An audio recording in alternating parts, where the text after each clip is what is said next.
Agents of I.C.S. is a Monster of the Week horror podcast meant for mature audiences. Viewer discretion is advised. Hello there, and welcome back to Agents of I.C.S. Let us join our agents and catch up with them now. Why? Hello there. Hello there. What hello there? When hello there? Dun How dun hello dun. No one ever asks how hello is there. Cries. Swallowing my coffee and maybe choking a little bit. Alrighty, so first and foremost, I listened to the last couple seconds of our prior session, and I don't believe I did this, so everybody, go ahead and add a 1 experience. Wait, Yes? You should be at 9. Margo at 8 and Jay at 5. damn it. I have an extra little screen for taking care of that. Alrighty. In terms of the last actual scene, so I will say, I do occasionally forget to hand out the end of session experience, end of session, beginning of session. We're all slightly beefier, it's okay. But, y'all decided to mess with the boy. Things went decently. We were able to nab an individual that was covered in scabs from head to toe, and remove them from the situation. Currently, Carson, assisted by your allies, now that you guys are no longer being pursued, you are carrying this individual who's just moaning in pain, but no longer resisting or really freaking out. They seem to have possibly passed out, or they're somewhere in between that state. And as you guys are moving away from Lovat Gaj and back to Gulf Hills, the smell of the cave doesn't seem to be leaving you all. In fact, it seems to be not a strong force, but permeating from this individual. He smells very, very strongly of the cave. Margo, that scratch on the back of your leg is starting to itch a little bit, but it's not too bad. I mean, this makes sense. Anything, realistically. Oh, I'm sure I'm in trouble. It's fine. Yeah. You're not sure if it's an allergic reaction or something. And Jay, you did pick up those vine deer pieces. They don't seem to be stirring or moving or exploding or turning to dust. They are holding firm.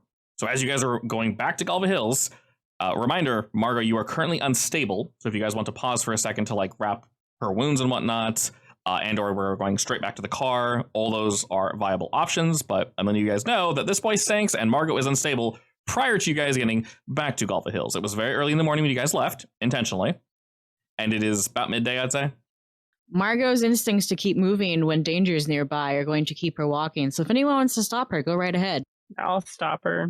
I probably wouldn't, because I agree. You probably would not stop her.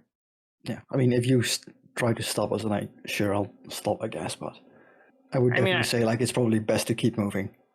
This is true, but I also am not comfortable with the thought of Margo bleeding out. True. Do just remember, we aren't out of the woods yet, literally in this case. Oh, you know? Yeah, literally. That was a good pun. I'll allow it. Thank you. I guess we keep moving then. I can rest when I'm dead. Yeah. And Carson Okay, is that currently definitely carrying the gun that easily. definitely tells me you should probably wrap that up. Anybody who says I'll sleep when I'm dead is A workaholic?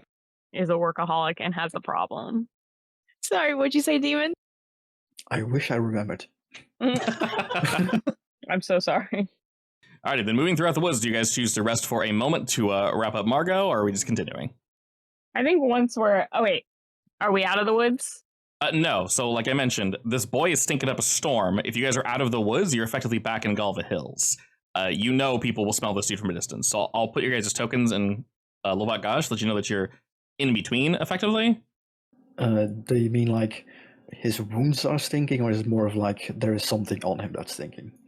You're not sure. From what it looks like, he is indeed covered in scabs, but you've never, I mean, obviously, seen a scab that literally covers a person's entire body, like, head to toe. Only his face is skin. Everything else is scab.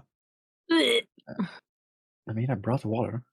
I don't know. Maybe you can... I mean, is it like a rotting smell? The house? Yeah, I guess it was his house, wasn't it? The cave. It smelled very much of, yes, rotting and just general stink of woods, but not the good stink of woods. So it's basically general wood stink, but bad wood stink, not like, sandalwood. Romance. It's more like... rotting, decaying corpses. Yeah, exactly. So there's a possibility this thing rubs some of the viscera on him. You're not entirely sure. But he does indeed smell, and it's very noticeable. I mean, I would suggest that we skirt the edge of the town and get as close to the van as we can and sneak into it real quick. Sounds good to me. Yeah. Alrighty, pushing ahead, your group indeed continues back to Galva Hills. Knowing that this individual sits out like a sore thumb, by the time you return to the town, there will 100% be people in the general area, so there is a risk of being seen. How are we moving him from basically Carson to van without being seen? Like, realistically, could I drive my van up to like the edge of the wood somewhere? Even if it means walking a bit? Oh, very much, yes. You could if you wanted. I could probably do that, I guess. Okay, so you basically want Carson and Margo to chill? Yeah, that sounds good. Or like, tell them to go over there or something, like out of sight, and I'll drive my car up, and then we can speed off or something. Yeah. Yes, I agree. Or at least have the guy sit in the truck, so he's out of sight and out of smell. Do you have any? Well, do you have anything? Of course you do. Do you have anything in your van that, like a coat or a blanket, you can throw over him so it's not as obvious? Probably. I mean, I have it set up to be like the most basic as a work van, so it has like working vest and stuff like that. Probably. Mm-hmm. Sure. Yeah. Okay. We can say you grab something to at least help a little. It's going to look kind of odd dragging anything out of the woods and parking this close to the side. Yeah. If anyone happens, I do to think watching. That would look pretty suspicious. Like, if anything, I would also say that like I have basic first aid, but nothing to actually help him, because that would be a feat or a ability, and I don't have that. So, all right. I won't have you guys roll anything for this, but you are able to indeed get the van relatively close to the edge of the woods. After a little bit of waiting from Margo and Carson, Jay pulls on up, and you guys are able to sneak this guy in while throwing a cowl or something over him so he doesn't stand out quite as much in case there are any prying eyes. As you do lay him down in the van, he moans again in pain, but isn't moving rapidly at all. Like, you can tell he's trying not to move for very obvious reasons. Now that you've procured the goods, what next? Well, don't worry, we'll get you to some people that can help you with whatever the hell this is. And I assume Margo is going with us because you look pretty rough yourself. Oh yeah. The plan was for you and me to take him and me to the hospital, and Carson would stay behind to talk to the old man. Yeah, and also, keep Graham safe, I guess. Oh yeah, and the woman. I wanted you to keep an eye on that woman. I gotta be honest with you. With the scratched hand. And also make sure you don't, or at least sleep in shift so you don't get ambushed by a tree again. Ambushed. Yeah. Crying and laughing. I mean, we can also just take Graham with us and go if you are more comfortable with that, but then we'll have to tell the guy to wait a few days. I was gonna say, I don't even remember what I was supposed to ask that guy. Which guy? The old man? Stephen Wittenberg? Oh, yeah. the town elder. Basically, you guys don't chat with him, realistically. Yeah. I think it was more so like, hey, can you scrounge up some folklore for us? I guess. Yeah. Right. Same questions you guys already asked, but like rather than walking around town. Here's my notes. He will look up old traditions unique to the area. Lovak Gaj, Hunter's Grove, named in the traditions. Perfect. Megan will remember that. Plus one. Carson. Carson remembers everything. Mine like a steel trap. Megan, on the other hand, just a sifter. So this is what notes are for. You look at you like, Margo, what did it say? Oh, yes, wonderful. All right, so I guess we have two plans now. So are we having people stay behind? Are we all going together? What's the plan? I'm going to tell Carson to stay behind because I really want to know about these traditions. Yeah, I'll stay behind. Like, if shit does go south, you can always run away. And leave the old man to his fate? I mean, he's lived his entire life here. Surely he won't come to harm. Sure, you're right. I'll stay behind, yeah. If anything, just be careful. Alrighty, perfect. Well, yeah. So you'll indeed stay here, Carson. And Jay and Margo, you guys whip the van about. And where are we headed to? Straight to I.C.S? We're going to a hospital? What are we doing? Does the I.C.S. have a hospital? They very much do, yes. They effectively, since you work there and sometimes live there, Margo, when they need you to at least, they do indeed have every facility that you could possibly need. And of course, they will ask less questions if you come in with a gunshot. So, all right, then yes, this is a special I.C.S. hospital case. Yeah. I'll also make sure to put anything we brought with us, like the weird antlers, in like the special I.C.S. lockbox that I have in my van. Perfect. Alrighty, so I will bring you two. Sealed with a lead outlining and stuff like that, because monsters. It's got some spit weaved into it somehow. What kind of spit? You don't want to know. Very important, though. All right. Let us, since Jay and Margot are flying out to where they are with this individual, I would say about maybe 2-3 hours into your guys' drive, maybe you hit a bump and it stirs him in the back. So, Jay, you're driving. Margot, are you staying with the individual in the back or are you up front? Definitely staying with him. Okay. See, if anything does happen while we're driving, I finally get to invoke my +1 ongoing. Indeed. And you see him stir Margot. And looking about, he just initially looks super panicked, like, where the hell am I? He went from a cave to in this metal contraption, and you can see him starting to panic, Margot. Hey, calm down. We're taking you to someplace safe. All right, he hears her voice and jumps a little and winces at the pain. You can hear something tear, and he, okay. And he looks to you, and while he was sleeping, I'm not sure what this effect is called, but I believe it has a name. It's like seeing a body of like a dead person and go, wow, that's unfortunate. Or someone that's in a very, very bad way, as in they are mulched, but still alive. There's a difference between looking at someone that is still human or someone that is just meat. I know that's a really gross way of putting it, but while he was sleeping, he could have been a doll, he could have been anything, right? Now that he's moving, it's kind of hitting you, Margot, like, oh god, this dude's alive in this state. There's just a very, you know what I mean? That feeling of, Yeah. Not poor unfortunate soul. Yes, that. I don't know what the name of that feeling is, but it very much is a thing. He does calm down, though. And after he winces at the pain, he looks at you, Margot, and everything he says is just whispered. Fortunately, Jay, you're a very good driver, so any of these bumps you're hitting are against your will, or you're able to slow down just before and able to, go past them.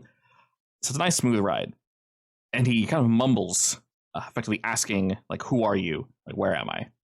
My name is Margot. You're currently in a van on the way to the hospital. What's your name? He mumbles a few things to himself initially, and then he looks down to like where he is, and it kind of all starts taking itself in. And he nods. His eyes light up a bit when you say hospital. He says, my name is Ivan Dallas. How did you find me? Well, bit of luck, actually. We went looking for someone else. Yeah? Who were you looking for? How did you... he just seems completely out of it. Do you remember how you ended up where you were? Continuing to mumble to himself. These aren't any words. It's just blah, blah, blah, blah, blah. He's very clearly trying to find where he was and how he got there. And you see frustration dance across his face of like, shit. He knows he can't answer. Not because he doesn't know. Just take it slow. Just tell me anything you remember. Of course. Oh, I'll need a moment. Do I still have that cut? How bad is it? Tell me where the cut is. It's on my... I think it was on my forearm. Did the plant look white with red stabby tips? His eyes widen at that, and he nods. Yeah. You still have that cut somewhere. Oh, has it gotten worse? It scabbed over and it wouldn't stop. Yeah, it did. All right, you're bringing me to the hospital, so things will be okay? They should be. They'll take a look at you and tell you. He smiles, which causes him a little bit of pain, but it seems genuine. And he looks like he's going to answer another question, but he just kind of, just really, really woozy, and his eyes close, and he basically just falls back asleep, kind of passes out. You can tell he's breathing, but he's just incredibly tired. And now at this point, you guys are indeed driving back to I.C.S. It'll take you some time to get there. Carson, you are now alone, or not alone, but away from your team in Galva Hills. What is your first mission? What are you doing? Well, I guess I'm going back to, what was his name? Steven something? Steven Wittenberg, yeah. He's, I put his token near home because he's in his home. So put him down there in the corner. So I'm going over there to talk to that guy. Perfect. I guess I want to find out if he has any more information. Alrighty. As you head on over, as seen from far away, yeah, this dude's house is quite large.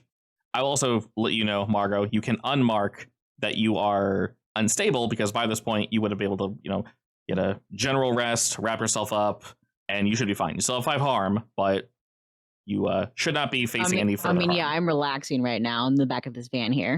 Yeah, you're able to chill out, so you're good, you're safe. As you see this massive home before you, Carson, you knock on the door, and you hear someone kind of step, and then wood against wood, step, wood against wood, and after a moment, the door opens, and you indeed see Stefan. He looks you over and goes, "Oh, well, good afternoon to you. Where are your friends?" They're just working on some other stuff, so I figured I'd come here on my own. Oh, perfect. Well, I guess you'll get first dibs on what I've prepared, and I guess you can show off to them, and let me know what you do and don't like, and we'll adjust it for next time. But do, please, come on in. I walk on in. His home is very old, but clean. Rustic, he seems to be just a kind of a collector of just stuff. There's just a lot of things here. There are various animal heads on the walls. You can tell the guy probably has somewhat of a sense of humor because there's a jackalope. Of course, there's a jackalope. One or two just kind of sit on the wall, and some of the animals have kind of goofy faces, and he kind of looks at them and goes, just kind of, "Yeah, you mentioned you were looking for strange beasts," and he points to one of the jackalopes, so something along those lines. Sorry, what was that? Do you know what a jackalope is? Isn't it that, like, rabbit with the antlers? Yeah. Yeah. So he points at one of his stuff on the wall, and he basically asks, "Is that what you're looking for?" It wasn't quite what I was looking for, but it's not what I'm looking for, you know? No, fair enough. Please do come this way. And he leads you on over to the kitchen. You see that he indeed had enough plates set for everybody, but he motions for you to sit to the closest one next to him. He takes a sit down, and he kind of waves over for one of his maids to swing by and begin serving things. And as he sits, he has actually a couple books prepared next to this very large wooden table. It's like a dark oak. And he kind of motions to you and says, "Well, I do believe you had some questions and such. I haven't had too much time to crack open the old books and look into the library, but I'll answer what I can." Well, does he have any new information? About what in particular? Just stuff around the local folklore. Local folklore. Well, we definitely do have some interesting stories, but as I mentioned before, I don't quite know the three of you too closely, so you'll have to, promise to me again that, if I tell you anything, you won't go blowing it out of proportion, yes? No, I would never do that. Of course. This place is more so meant as a relaxation, not somewhere people go to hunt ghosts and such, or boogeymen, things of that nature. So, if I tell you anything, please don't blow it up into something that it's not, yes? Okay, you got it, buddy. Oh, wonderful. And he slowly turns and waves to his maid. She places on tea for the two of you, takes a sip, and just smiles at it. Just, seems very, very nice and comfortable, and he whips open the book and slowly begins to turn the pages. And he says, "Remind me, were you looking for more things, or like ghosts, apparitions, or just anything?" Not really ghosts or apparitions. More like physical being. Oh. Maybe stuff with plants. Like Wendigos. Interesting. Not the word. Don't speak it aloud. The Skinwalkers. Don't speak its name. Don't speak its name. So he thinks a bit.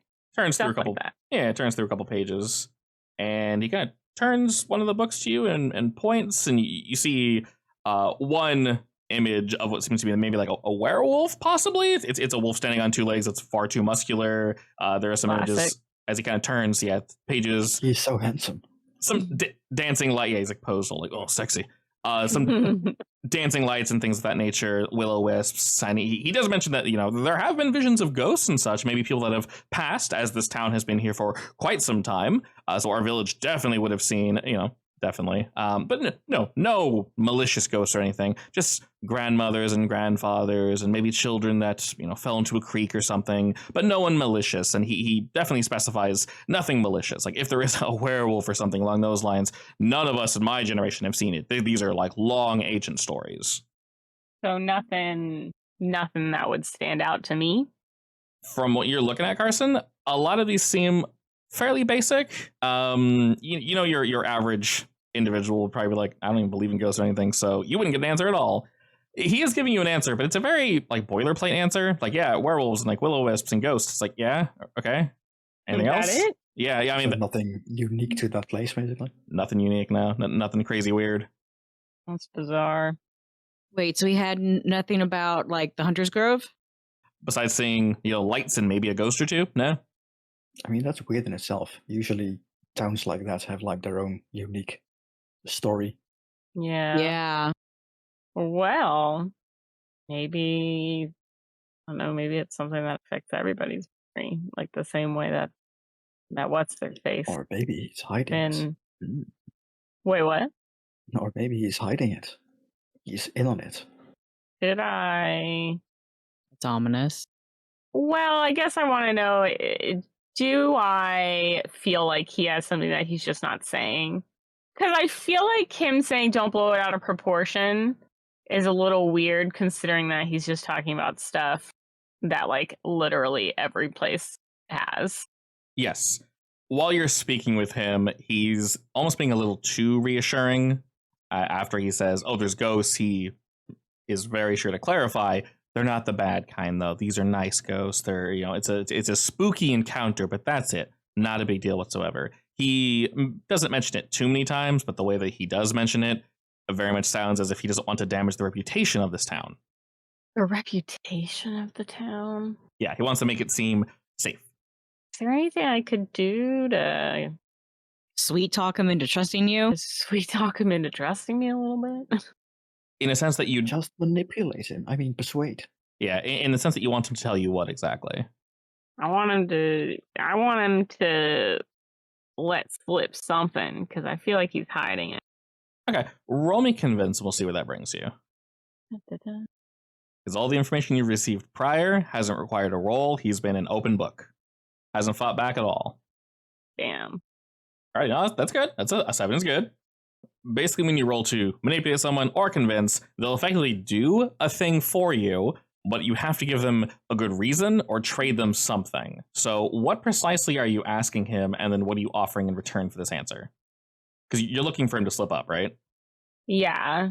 Okay, so you effectively realize that you might be able to get him to slip up, but you'll have to tip your hand in some way, shape, or form to get him to do so. How would you like to do that? He seems pleasant, but very much, if this makes any sense, an opened, closed book. Could I maybe mention some of the things that I've seen? Just like kind of casually. By things, do you mean things that you've seen here or in general? Here. Okay. Well, what do you bring up? Do you bring up like the plant? Do you bring up the thing itself? Maybe the creatures. Yeah. Okay. What do you describe? Specifically or overly detailed about the creature. Yeah. Well, when you bring up the creature, like, well, what parts do you choose to describe? What parts do you not describe? Well, I don't describe all the people in the cave. That's for sure. Okay. I mean, we didn't go to the cave, right? Wink. Wink. We didn't go there. Gosh, I don't know. It was basically a centaur something covered in... that makes it clear that I'm looking for something in particular. I guess I'm essentially asking, are you leaving any of that information out? You don't have to go into like super crazy detail, but are you choosing to not reveal anything to keep it close to your chest? I think I'm gonna go ahead and reveal some of it. Okay. And make it clear that that I know something. Okay. When you say this, he's still turning the pages and like, oh, this is scary. And you describe this being. Did you say that you saw it here, or you've heard rumors? How are you giving him this information? That's a good question. Yeah. I mean, we didn't go into the cave, so surely we haven't seen it here, right? Yeah, because technically you saw it roaming in the woods, maybe, possibly, you're not sure. Oh my gosh, what would be better, really? I mean... Whichever one you choose, he will, still give you an answer, so it just depends on how you want to throw it at him. I mean, you did say casually, so... Yeah. So you've never heard of a creature that looks like this? Yeah. I guess I could do that and make it sound more like a... Try? No, she didn't, right? No. No, you guys were. It was a very, very quick on and off conversation. Fighting for our lives, yeah.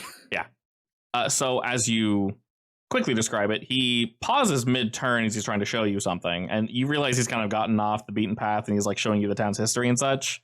Mm-hmm. And as you bring this thing up, he pauses and looks at you and goes, I'm sorry, what? I repeat the information. The maid is coming in the room, and you can hear her plate kind of stop for a second as he like looks at her and says, "Oh, come on, put the cakes down." And she does, and he waves her off like, "All right, stop snooping." And he looks at you and says, "Where did you hear this information from?" Guess I'll say that I didn't hear it from anywhere. It's something that I saw. You saw it personally? Where, might I ask? Well, I've already showed my hand. I don't need to give more information now. Okay, are you kind of playing coy with him now? Yeah. All right, and he smirks that a little and says, "All right, fair enough. Well, yes, one might say I've heard of a creature of this description, but it is, I'd like to say, an old wives' tale, something you needn't worry about. And, like you promised before, this is something I'd prefer you keep to yourself. Please don't ask the kind folk of this village about such a disturbing-looking entity, yes?" No problem. I could keep that to myself if you give me something to work with. We would prefer that. When you say keep to yourself and work with, what do you mean precisely? We're trying to find somebody, He nods. and that's all we want to do. And I know that this is connected. You have a description of this individual? I give a vague description of Finn. Okay. He thinks of it. I say it kind of loosely because I don't know if, obviously everybody's forgotten him. Yeah, and as you describe him, the look he gives you, he's legitimately thinking, and he, obviously, you're not surprised. He can't come up with no, nothing. I've never seen someone like that. Do you mention that he came with Graham, or are you just mentioning Finn? I'm just going to mention Finn. Okay. Upon mentioning, Finn, Stefan has no idea. Legitimately has no idea. And he says, "What, do you think this creature ate the boy? Obviously, he wasn't someone part of the village. You must have been a traveler, such as yourself." Well, I don't know if he got eaten.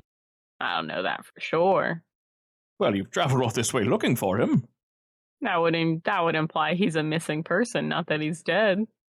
Fair enough. If he's a missing person, though, well, how long's he been missing? If he's in the woods, one would assume he might have expired by this point. If he's missing because of our town, that sounds closer to an accusation. Not looking for accusations. I'm looking for answers. Fair enough. And I think that you have them. Well, at least some of them. I'm afraid I might have to disappoint you in that I have no idea who this child may be, but I do promise you, Carson, I will indeed keep an eye out for this Finn individual. This thing that you've described, though, I would prefer you not look into it any further. While it is not written down anywhere, my family, we are somewhat aware of this entity.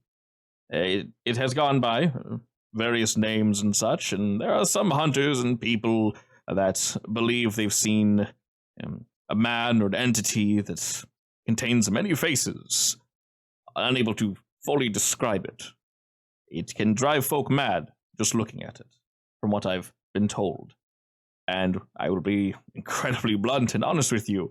Rumors like these won't do good for our little village. We're somewhat in the middle of nowhere, and I'm sure you can tell as our inn isn't exactly bustling with business at the current time. We're not doing so well in terms of folks such as yourselves coming in. We're fine, amongst ourselves, of course, but, people completely cutting us off, well, it's not good for business and such. Have you never tried to get rid of it? Oh, look at me. And he motions to himself. He says, "How would I get rid of such a fearsome beast? I've heard rumors of it, but it sounds quite nasty, wouldn't you say? If you've seen it yourself, don't tell me it didn't send shivers down your spine." It was pretty nasty. That's a good word I'd use. Yes, indeed. I mean, someone sold it to myself. There's no way I could contend with such a creature. Nothing in your oral history that could help me out? He takes a second to answer and then shakes his head. No, nothing that I can think of. like I mentioned, the story of this beast was passed down from my father and his father, and essentially just to steer clear of it, if one were to see it, of course. You tell me everything you know. Oh, it isn't very much, but I will indeed try my best. Its form varies. Some people say it walks on 2 legs, some say on 4, others mistake it for an elk, a deer of some variety. It ends up turning to them with the face of a human or something along those lines. We found, allegedly, in the past, of course, people passed out in the local forest, and they were brought back in, but nothing of recent, of course. All I know is it's best to avoid it. The unfortunate main thing I know about it is people do indeed faint merely at the sight of it. So as I'm sure you're aware, we don't have much info. It's not something I'd want to see in its entirety. I might have seen it when I was younger, but, you know, children, we play silly games and make up silly stories. All right. Guess, I mean, is there anything that he can tell me about maybe its habits? Sorry, He doesn't know even how it like got there though, right? It's just something No. that's been there for a very long time. Correct. As he's talking, you can definitely tell his playful demeanor has calmed down a bit. He's being a little more analytical now, and he's hesitant in his speech, very clearly hesitant in his speech, especially when you asked him how much more do you know, or do you have anything written down. He, like I said, he paused and then decided to answer. But everything he's saying is effectively, it was in the past, it was in the past. If I saw it as a child, who knows if I actually saw it, but no one has seen it since then. We've had no issue since then. And this is an entity of the past, if it's still roaming about, blah, blah, blah. And he definitely stresses, please don't talk about this thing.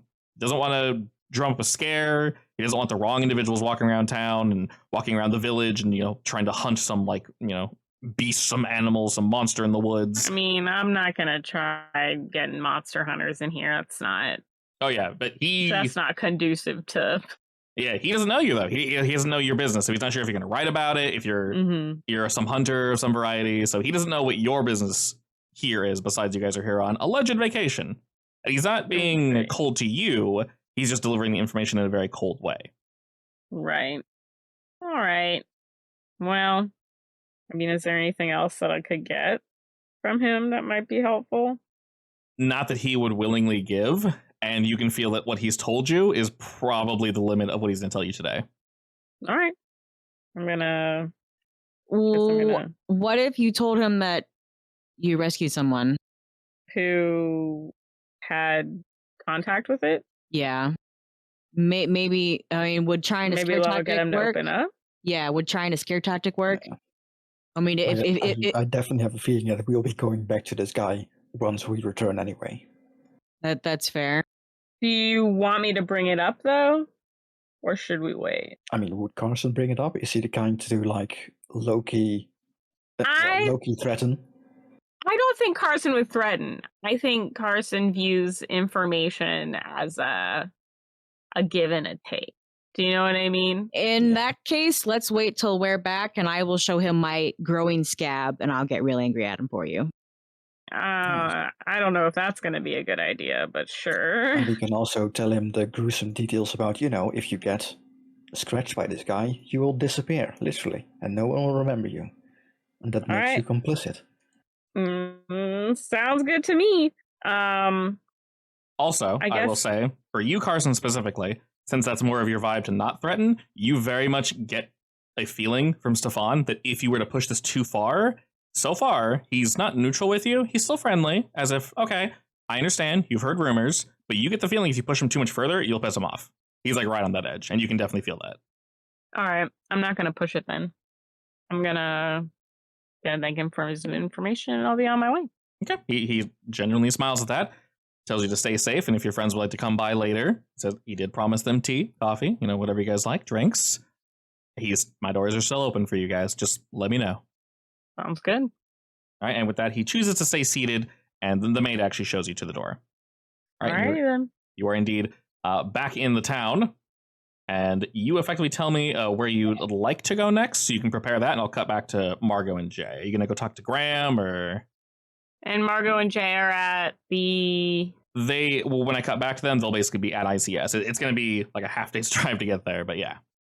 Yeah, I guess I'll go back to Graham. Okay, so go ahead and think of what you want to ask him and whatnot. I'll let you know when you arrive at Season's Comfort, just to give you a general vibe check, that Graham is not in Maya's room. He's like kind of pacing outside it and or in the cafeteria area, but he's not in there with her. He's keeping an eye. She has not left. So knowing that information, he doesn't seem too panicked, but he doesn't seem, he seems a little worried that you guys took a while to get back. But other than that, and maybe the fact that he just sees you, Carson. So you can take that information as you will. We'll cut back to Jay and Margot. After some time, Ivan wakes, falls back into a sleep, wakes, falls back into a sleep multiple times. You guys eventually do arrive at I.C.S., and there is indeed an area for you guys to, park this van completely out of sight of any looky-loos, so you're able to get Ivan into the facilities without any issues. Margot, precisely where you're going, as I'm sure you've run into a few sharp-fanged and clawed entities to your time. Oh, guaranteed. Guaranteed. Fortunately, your fang is sharper, so you're alive and they aren't.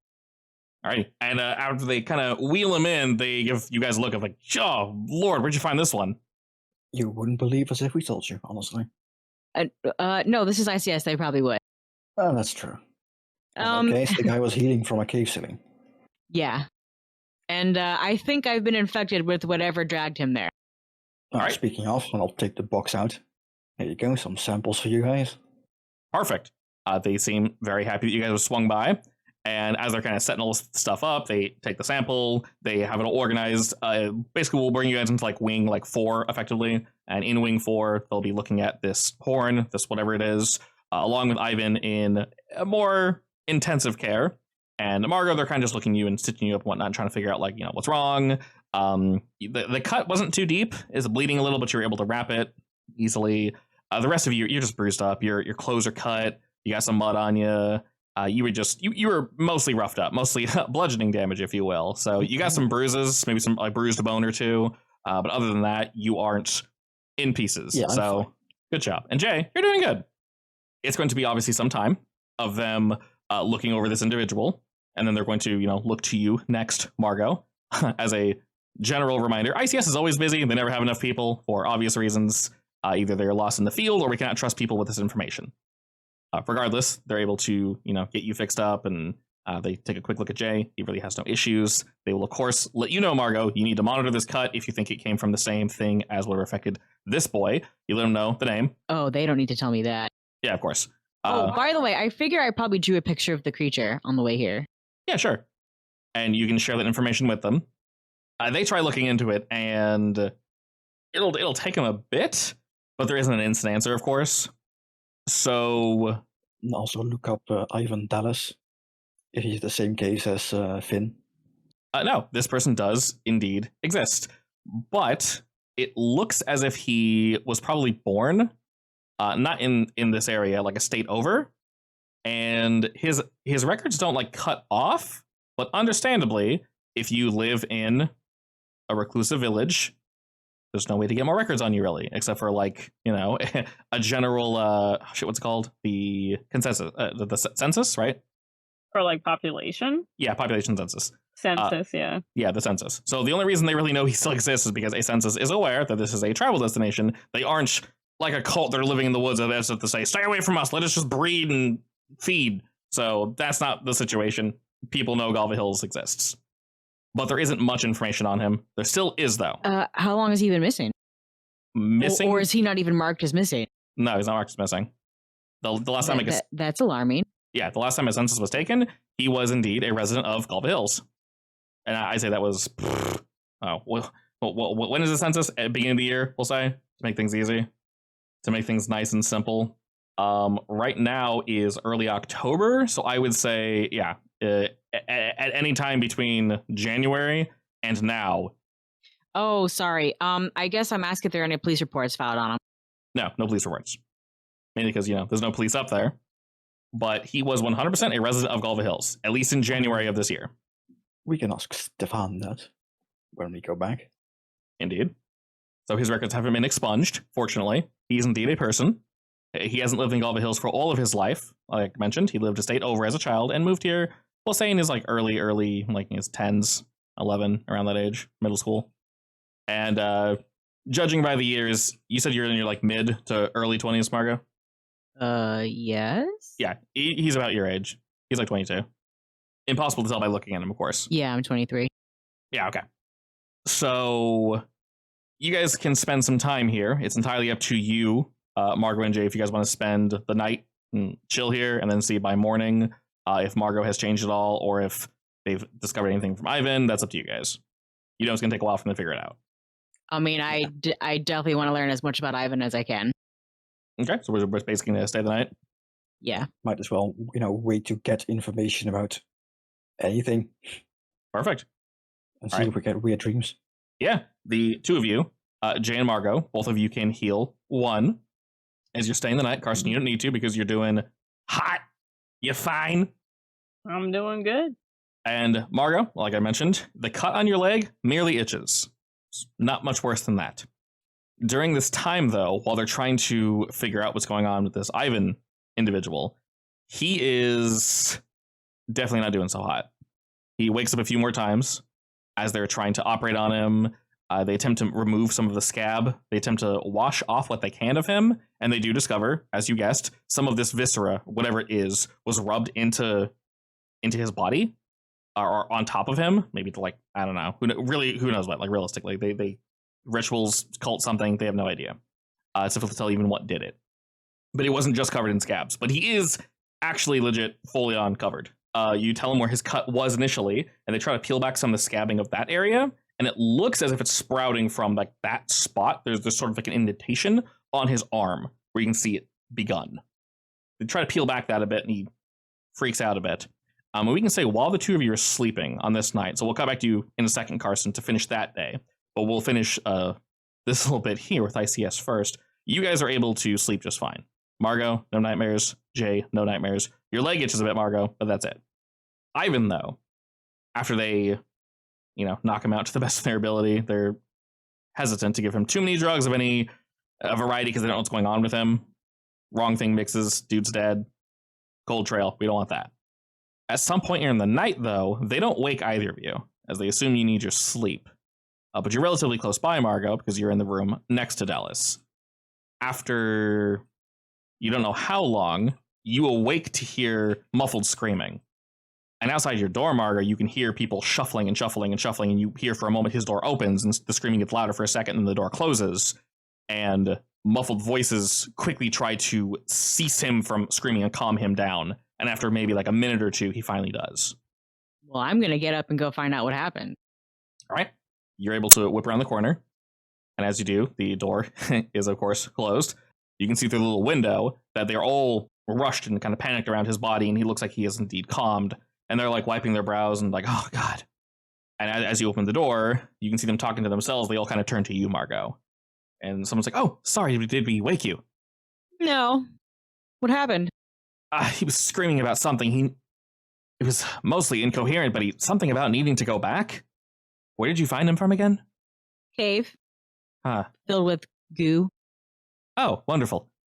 He kept screaming about needing to go back. We sedated him for now, but he seemed to be adamant. He started moving and, well, they take a step back and you can see the bed he's in is seeping blood as most of his wounds have opened up. And while he is out of it, he seems to be in pain. He's kind of writhing in place. And they say, we might need to tie him down. This is somewhat problematic, but we'll get it figured out. You're feeling all right, Margot? Yep, just a little itchy. Good. Well, keep an eye on it. If anything happens, definitely let us know. All right, and keep me updated on his progress. Of course. And you might want to tie him down now. They're in the process of already doing so. And other than that, your night is uneventful. I will say the beds here aren't as comfy as the ones in Season's Comfort, but they function. They're used to that, Margot. It's all good. Yeah, I'm used to it. Yeah. We'll cut back quickly to Season's Comfort. It's afternoon, Carson, by the time you arrive back to speak with Graham. You see Graham pacing in the lobby of Season's Comfort as you go say, hey, what's up to him? How's he doing? I guess if he's pacing it. He looks a bit worried, yeah. Oh, I ask him what's up. He turns and goes, oh, Carson, shit. Oh, my God. Oh, sorry. And Eleanor looks up and she's like, hey. And he's like, sorry. My bad. Shoot, you guys are you're fine. You guys are good. Where's Margot and Jay? They're just doing some business elsewhere. Are they all right? Are they fine? Yeah. All right. They'll live. Oh, worrying, but you guys are professionals, so I won't push on that too much. Y'all said, I mean, obviously you didn't want me to come with. Fully get that. I'm not a fighter, but I'm assuming y'all went, head to head with this thing. I'm telling you right now, I was a buttload of stuff that I did not want to see in my entire life. Fair enough. I don't want to be scared either, so you can probably keep the details to yourself. It's pretty gnarly, I would imagine so. Speaking of gnarly, I've been looking after Maya. I don't really know her, of course, but, I'm trying to not put the moves on her, but I'm trying to calm her, be a friend. I let them know that you all were out, and you all told her to stay in her room, right? Yeah. Man, she does not want to stay in her room. She kept trying. I mean, I don't mind her leaving. She walked around town a little bit, but she kept pausing occasionally. We went to go get breakfast together, and Eleanor offered it, but for whatever reason, Maya wanted to eat outside. And I mean, shoot, she seemed really focused on the woods again, like she wanted to go out there. And I kept having hey, snap, girl, what's up? And then she turned to me and, oh, nothing, don't worry about it. So I don't know. She seems a little agitated. And we got into a little fight. She's like, yeah, you don't need to follow me. Like, I'm older than you. I'm an adult. I'm like, I'm aware. I'm just here to help. She seemed, not that we know her, but not like herself. You know what I mean? Like, she wasn't aggro when we met her, right? No, not at all. She seemed a little, but she seemed to realize that. Maybe she wasn't sleeping. I don't know. But she charged back up to her room. Did you happen to see was it a cut on her hand or? Yeah, she had this on it, and she was trying to scratch at it, but I kept reminding her. I basically let her know, hey, I'm here to, be that extra pair of eyes, let you know, don't scratch it, don't touch it. And she thanked me for that, but after a while, she started getting annoyed. I don't know if she's mad at me or mad that it itched. Yeah, it could be really any number of things. Yeah, she charged up to her room at I don't know, 9-ish, and it's 2, so she's been out there for a while. Something about this. I'm gonna go up to her room and see if she's still in there. Yeah, want me to come with her? Chill down here. How about you do come with me? But maybe stay out of sight. Yeah, sure. I'll be around the corner, next to the door. Not looking creepy, just kind of hanging. Yeah, I got you. And yeah, totally not creepy at all. Definitely not. Yeah, two dudes. Hey, listen. Hey, listen. Hey, how you doing? I heard there's a girl alone in the room. I know, right? Show us your hand. Not weird. Creepy. I know, right? So yeah, Graham, he chills two doors down-ish, so he's not super close. And as you kind of head up and knock on the door, you hear someone startle on the inside, but she doesn't answer. I'm like, Maya, it's Carson. Just checking in on you. After definitely too long a wait, you go out to call again or knock, and she answers right before you do, and she's nearby the door. You just hear her whisper going, what do you want? You okay? Yeah, I'm fine. What? Sure you're fine? You're looking a little antsy. You don't see her. She has the door closed. She's talking through it. Oh, think you could open the door, Maya? Again, she pauses for a little too long. You hear it unlock, and she cracks it, and you can just see her face. And how's she look? Tired, a little annoyed, but she looks you up and down and says, "Are your friends here? Or is it just you?" Well, right now it's just me, I guess. All right. Well, you okay? Yeah, I'm fine. I guess I'm a little hungry. It's 2 now, so should probably grab something to eat. I mean, do you want me to get something for you? Yeah, sure. A sandwich or something. What do you find? Yeah, I can do that. Cool. You seem like you're acting a little funny. I don't know if it's just me thinking that, or are you nervous? Probably just nerves. Yeah, tired. I got this weird thing on my hand, so. And she smiles. How's that doing? It seems tired. It's a very tired smile. When you ask how that's doing, you notice that hand is behind her back, and she goes, "Oh, it's fine." Could I see it? I mean, no, not right now, at least. Is it uncovered? No, I recovered it. You recovered it? Yeah. So it was uncovered? For a moment, yeah. Have you scratched at it? The look she gives you is both shame and anger, and she just nods. All right, Maya. I'm gonna go get you a sandwich, and I'm gonna come back up here, and I'm going to have to keep an eye on you. She doesn't seem to protest, and she just nods at the sandwich and then slowly closes the door. She doesn't seem annoyed. She indeed just seems tired. Okay. I go get her a sandwich. Yeah, you're able to head down. Eleanor whips you up a quick sandwich, and like everything else, homemade, nice, well put together. She whips that up for you, and I also get a grandma sandwich. Sure. Actually, as you hand it to him, he's like, "Oh shit, I haven't eaten either." Damn, because he's been like, you can tell he was definitely watching to like, is she gonna come out? As you head on in, he jokes that he actually whipped around the back to see if she climbed out the window, but she didn't. He was worried. I know you're kind of joking. Definitely keep an eye out. Yeah, smart. Okay. He I know it seems a little ridiculous, but genuinely, keep an eye out. All right. He laughs and nods at that, and kind of takes a space near the door of the building of Season's Comfort without looking too weird. He's just sitting in one of the little chairs. He's just chilling, reading some old ass paper. And at first he looks bored, like, what the shit? Like, what is this? And he's like, oh, damn, this is like from the 70s. This is super old. And he's like, oh, this is actually kind of interesting. So he starts actually playing with that while you're doing your thing. But he's clearly still paying attention. Like, if he hears anything outside, he'll jump. And as you head back up, Eleanor, wishes you luck with whatever's going on. She's been watching. She can tell there's some tension, but, whatever. Just don't be loud. As you head on up, you knock, and she answers the door faster this time. She locked it again, but she unlocks it and then opens it and takes a step back. To let me in? Yeah. All right, well, I hand her the sandwich first of all. She kind of moves back to the door and takes the sandwich with her left hand, which her right hand was the one that was cut. And she makes me nervous. She looks at it. Funny. Yeah, her hands in her pocket. She's wearing like jammies, just like real loose pants at this point. She probably changed back into them. I'm actually just gonna lean against the door frame for a little bit. Okay. She is looking at you and says, "Were we eating together or?" No, I'm just here to keep an eye on you. That's all. Until my friends get back. Can Carson eat after what he witnessed? No, he's feeling pretty gross. His appetite is shot for the next day, but that's none of her business. She doesn't know that. So you really want to see her hand, right? Yeah. All right, roll me convince to see if she'll whip that bad boy out. You've been asking nicely, so... Ooh, nice, full success, okay. With a 12, she really thinks about it, looks at the sandwich, and looks at you, and you seem genuine.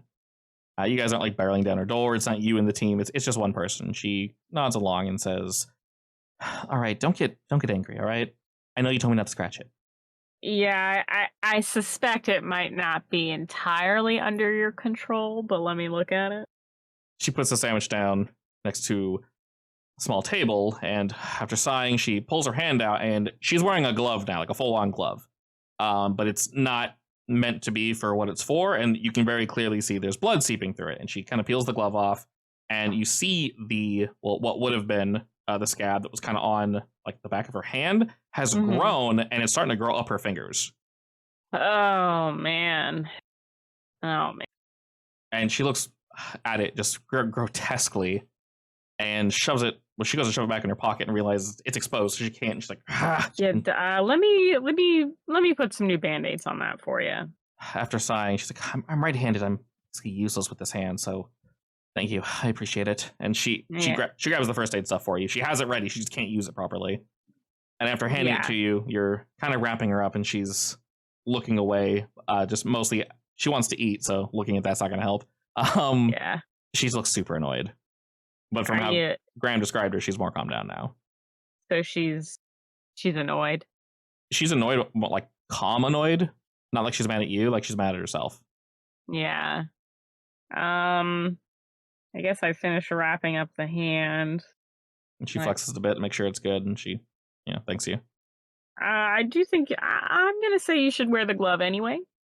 I have a bigger one that will fit. I'll go nab that one. Okay. That's not looking too good. No, I don't know what the hell will be causing this. This doesn't make any sense. I'm not stupid. This isn't...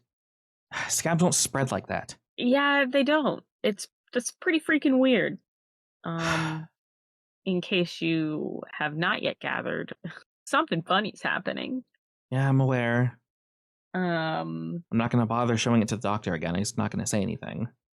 Yeah, I'm feeling kind of funny also about the locals. Well, that's just me. Um, Should I be worried?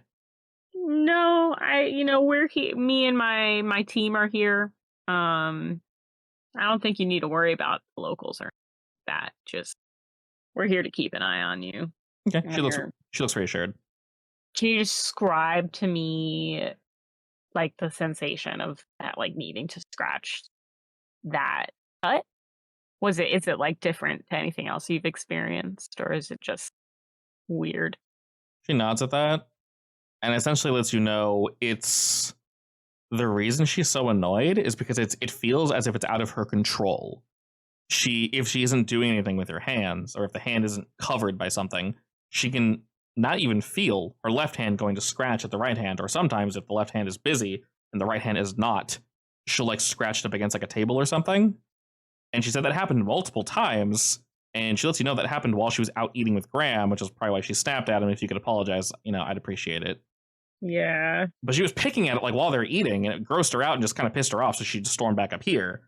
But there's like an annoyed, like, I was bit by a mosquito itch, and oh, it feels so good to scratch it. She doesn't even know she's doing it, and she keeps catching herself, but she's been catching herself less frequently. So it's like something like the scratch is being compelled to touch, but she doesn't even notice that it's happening until it's already. Yeah, basically. All right. A sentient scab. That is pretty disgusting. The many-faced sentient Wants to grow. sentient scab. I know that this is definitely like not a comfortable experience. But I would like it if somebody would stay with you and keep an eye on you until we have it all figured out. If you're okay with that. Yeah, that should be fine. My buddy that I came with, he had to go back early. I, work and all that, so I'm currently here alone, but I can handle myself. It's just, I can handle myself against normal things. This is very clearly abnormal. I don't understand it. It's really starting to piss me off. And she's kind of looking at her hand like, damn it. Yeah, I mean, honestly, that tracks, really, about the whole situation. She agrees and says, if Graham wants to hang out with me more, that's fine. She wasn't annoyed. I mean, maybe she said he's a little too chipper for how annoyed I am. And like, he is very chipper. I really admire that. I'm not so optimistic. But love that for him. Hopefully some will rub off on me, because it'll be fine. It'll definitely be fine at some point. All right, well, I'll text Graham to let him know that she apologized. Text shouldn't work, right? She means text with her mouth. His mouth. On that note, is this the same day or the next day? For them, it's the same day. Okay. Yeah. And then, effectively, Carson, I guess to now fast forward, you let Graham know that, Maya's cool with them hanging out. She does let you know, though, that she wants to spend the rest of the day just kind of here, relaxing, trying to figure out, like, she's going to try to focus on not scratching and just chill. So she thanks you for the sandwich. She wants to be alone, but not in a, like, piss off kind of way. That sounds good. Yeah, like a real chill way. If she needs y'all, you guys prove to be good people, so she'll let y'all know. Basically, she said if Graham wants to swing by again to hang out, she said that's okay. If someone needs to keep an eye on me, if it's not one of you three, he can. Let him know to come by tomorrow. So, effectively, for the rest of the day, Carson, do you do anything, or you kind of just hang around town? I'm just hanging around. Okay, that works. And by that point, you have nothing you need to heal. So you and Graham get good sleep, no nightmares, no dreams, Perfect. Nothing of that nature. And the next day, fully rolls around. We'll cut back to I.C.S. with Jay and Margot. And by the morning, Ivan has not woken up again and freaked out. But they are definitely worried about his general state. Can I assume that they tested the scabs for maybe substance, unfamiliar substances that don't belong in the bloodstream? Not necessarily that, but definitely magic. Yeah, so unfortunately they can't detect magic, but they detected other forms of DNA that weren't his. The parts substances. Yeah. Human DNA or animal DNA? Both human and animal DNA. It was rubbed on his scabs. This was part what was rubbed off. It's old, though, so it's really hard to track any of it. They can try if you want. It'll just take them some time. I mean, yeah, track it. Okay, they can most definitely try. So how's my leg looking? You wake up, and there is indeed, where you were scratched, a tiny little scab just along the cut. Excellent. Is this itching you're feeling like the kind of itch like it is like there's something there or like there's something underneath? For Margot, it's just kind of like a tingly itch, almost like, not like it's infected or anything, but kind of like she's being tickled, just slightly. Like an annoyed little itch. Not too bad. Well, I will intentionally wrap it up so that I don't scratch it because I know better. Perfect. And then I'm sure this resort has a landline, so I will call. Okay, who are you calling? To Carson. What are you texting to Carson? Calling landline. No cell phone signal. I know. I'm sorry. I'm a modern boy. It's obviously the main office, and I'm sure they'll patch me through. All right, you are indeed able to call Season's Comfort. They do have a landline. Perfect. All right. So how'd it go? Well, there's only a little bit of local lore that matches what we know. Only a little? That's strange. Well, he said it's never been written down. It's only passed through his family, really, through oral tradition. Always sus. Is that sus? Yes. Kind of. One family with an oral tradition? Yeah. Or maybe, written traditions disappear. Yeah, I mean, they're either protecting something or protecting everyone from something. Yeah, I mean, he's really worried about the image of his town.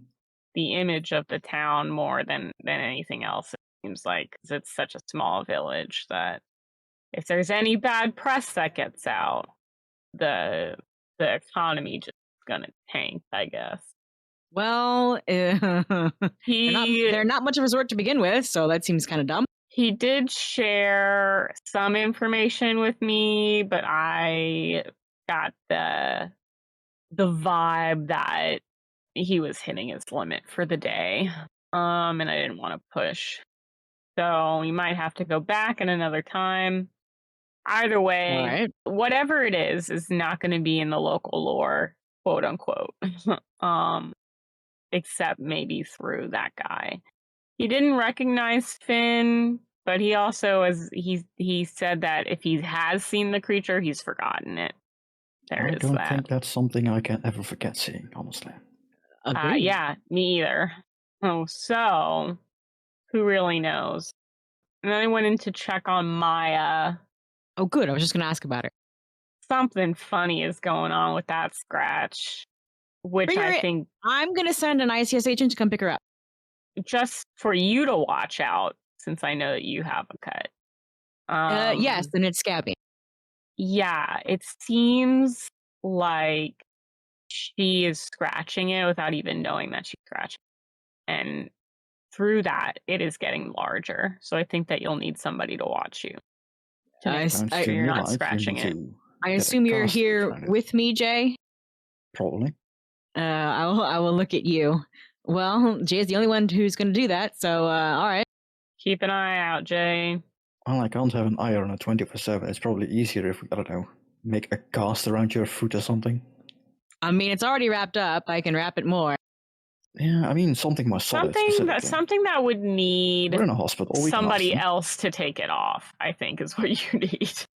Yeah, but I'm going to need to check on it every now and then, so it needs to be semi-removable. Yeah, think of like a cone of shame except for your leg or something.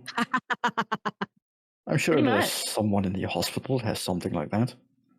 Definitely. Sounds good. That said, let me let Maya know that we're going to have someone come pick her up. All right. Do you need a reason? Do I need a reason? We did tell her to talk her into it. I mean, she seems like she trusts me. Maybe. All right. Well, what would the reason you have be? What would your silly little excuse be? I think we told her that we're like flora experts or something looking for like a highly allergic plant species, right? Yeah. She definitely yeah. thinks she's definitely aware that something weird is going on. Yeah, let's I don't just think say that it's we unusual and we need more unfortunate victims. You can use a different word, of course. We need more unfortunate victims. I'm More an test unfortunate victim subjects. too. Just tell her it's an alien conspiracy or something. I did not get that impression from her. I don't think she's a conspiracy theorist, but you can never tell these days. They're hidden in plain sight. Those conspiracy theorists. True. You think the moon is real? You think the Earth is real? Whoa, that's Bold. too far. Non-existent Earth theory. My favorite. We're all in the Matrix anyway. Yeah, it's all a simulation. Yeah, but the Matrix is still on Earth. That's not how that works, Melanie. I mean, Margot, the Matrix is Earth. sorry. You say so. Yeah, the book was better anyway. Should always try out conspiracy theory somebody. Yeah. The moon landing was real? No. The moon isn't real. Love it. Space isn't real. Space? Crazy that you believe in that. What a weirdo. Everyone know the Earth ends at the clouds. Exactly. That's it. All right, I guess I'll go talk to Maya in a little bit. Okay. Give her a break from me. And effectively, your justification is because we're like floral experts. We know we found someone that can look at it, basically. Yeah. Pretty much. Okay. This is, while trustable, it's still a very extreme. You did just meet her after all. So Yes, but we're not sure what it could be, and we need to make sure that nothing bad happens to her. Of course. So regarding this request, Carson, are you going to make it by yourself or wait for your team to come back so they can maybe back up, assist you asking? Yeah, she could wait for the expert. I'm sure the expert has charm in spades. Do you have charm in spades? No, Jada? that's why I'm sending an expert. I am negative charm. Oh my god. Well, the expert would either be Margot or Jay. So. Oh, you want me? I thought I was gonna send some scrub. No, you are. What I'm saying is NPCs don't roll. So, do you want Carson to roll by themselves? Or you want to be there to help out? Oh, yeah, I would like to help out. Okay, yeah, that's effectively what I'm asking. I mean, you could use some more days of downtime anyway, honestly. Yeah, you can also ask over the phone. Realistically, it's totally up to you. Oh, yeah, that'll work. That'll work. Ask over the phone? Yeah, like you can basically, if you want, say, Carson to May, like, hey, I found someone that can help, blah, blah, blah. If you happen to fail your role, Carson, you can say, well, I got Margot on the phone here. She could help alleviate your, etc. And then. Yeah, I'll do that. Okay. I have now been scratched. I'm going through the same thing. Yeah, so Eleanor can hold the phone for you, Carson. And that's probably, a reasonable time. You ask Maya. Scare buddies. Exactly. You basically tell Maya, hey, I got good news, and everything you told her. So go ahead and, third time's a charm, roll me, convince. We got a partial success, we got a full success, and back to a partial success. So, Wait, Margot. My help out would help, right? Yes, your help out would bring it to an 11. Help me out, you bitch. I'm looking for it. Well. You make progress. At least you can experience. You're not wrong. Margot, go ahead and You're Margot helping out saying, I have it too, doesn't help. I am speechless. Alrighty. So you see, Maya, that Margot doesn't necessarily flub it necessarily, but she hears that Margot has it too and kind of goes, all right. And while she does trust you guys, because you guys have opened a solid rapport with her, she, in general, just seems concerned. So this is still a mixed success. It's still a 9. Obviously, Margot mark experience. So you didn't fail, Carson. Still mixed. You'll have to give her a good reason or trade her something in order for her to want to do this, or she's just going to flat out say, no, I'll stay here. Well, what can I trade her that'll make her think it's a good idea?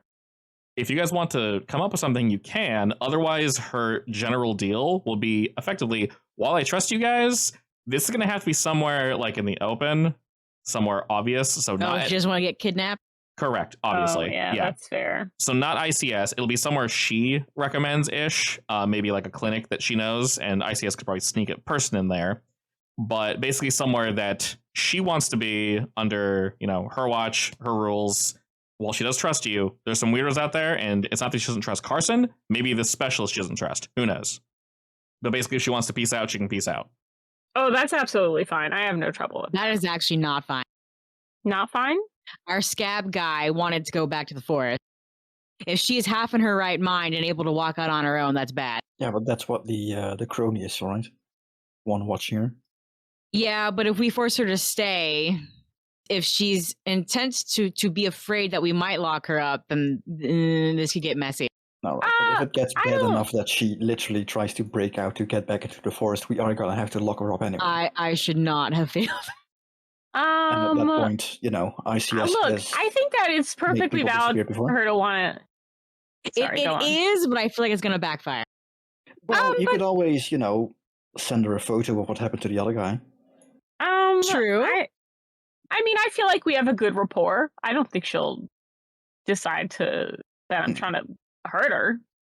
We can chance. start with that. And you guys know that you're expert. Will keep a good eye on Maya, knowing that the deal is, don't be creepy and don't chase her. Like if she runs, keep an eye on her for her own safety. But they'll send someone that has good bedside manner, basically. Yeah, I think it's fine. I think that this is a reasonable risk. Yeah. I mean, we aren't locking her up in a room or anything. It's like she's going to a clinic where people will be watching her. Exactly. So she agrees to this, Carson. A vehicle will be sent for her basically in a day. So this is relatively early. I'd say it's about 10 or so in the morning. So you guys, Margo and Jay, you guys can stay at I.C.S. if you wish. Carson, obviously, you're still in Galva Hills. So y'all can do whatever you want. Margo and Jay, you guys can come back. You can chill. Totally up to you. Before I leave, I would at least ask the medics, in a case of emergency, do you think amputation would work or something like that? Getting rid of the wound itself, since it originated from there. They'll, depending on the so obviously Ivan is completely covered in it. Regarding Maya, if it starts spreading to a degree where they literally can't stop it, yeah, they're gonna try to amputate. That's gonna be the next option. So I don't want to lose my leg. I mean, they don't want you to lose your leg either. So I can see. I mean, it's still shallow enough. I'm not going to suggest anything, but also cut it off before it spreads. Truth be told, I'm better off losing a leg than an arm, so that works for me, I guess. Yeah. If you lose an arm, spread enough, you might be able to get away with just getting rid of the skin. Whereas just pull an Evil Dead and just shove that sword in the stub. Ew. So okay, terrifying. Also, no, I want them to test me. My area of injury. Of course, have them cut it open, see what happens. Yeah. You want them to mess with it? Nothing too debilitating, but yeah, run some semi-hardcore tests. Okay, so do you want to basically spend the day having I.C.S. look at it? Yeah, I'll spend another day there. Okay. That's kind of creepy. I am the perfect guinea pig now that I've been injured. I would definitely imagine them cutting a part off and seeing if it grows back. Alrighty, we can definitely go that route. Carson, since you're going to be in Galva Hills for effectively a whole ass day, what do you want to do? I will remind you guys that in realistically any game, you can always do a vibe check investigation of looking around town, talking to people, things of that nature. If you don't have a specific question, that's always acceptable. Yeah, I'll do a general vibe check. Sure. I'll have you roll that in a second, but you will be rolling Investigate a Mystery in a moment. Margo, though, you will spend the day with Jay and various professionals. They're going to pin you down, slap you, and cut your leg off. No, they're going to basically look at the wound. It's fine. They can replace a leg with something more powerful. Exactly, like a chainsaw. And it doesn't... I'll take a chainsaw over a sword. Can you use it as a movement ability then? Like a chainsaw?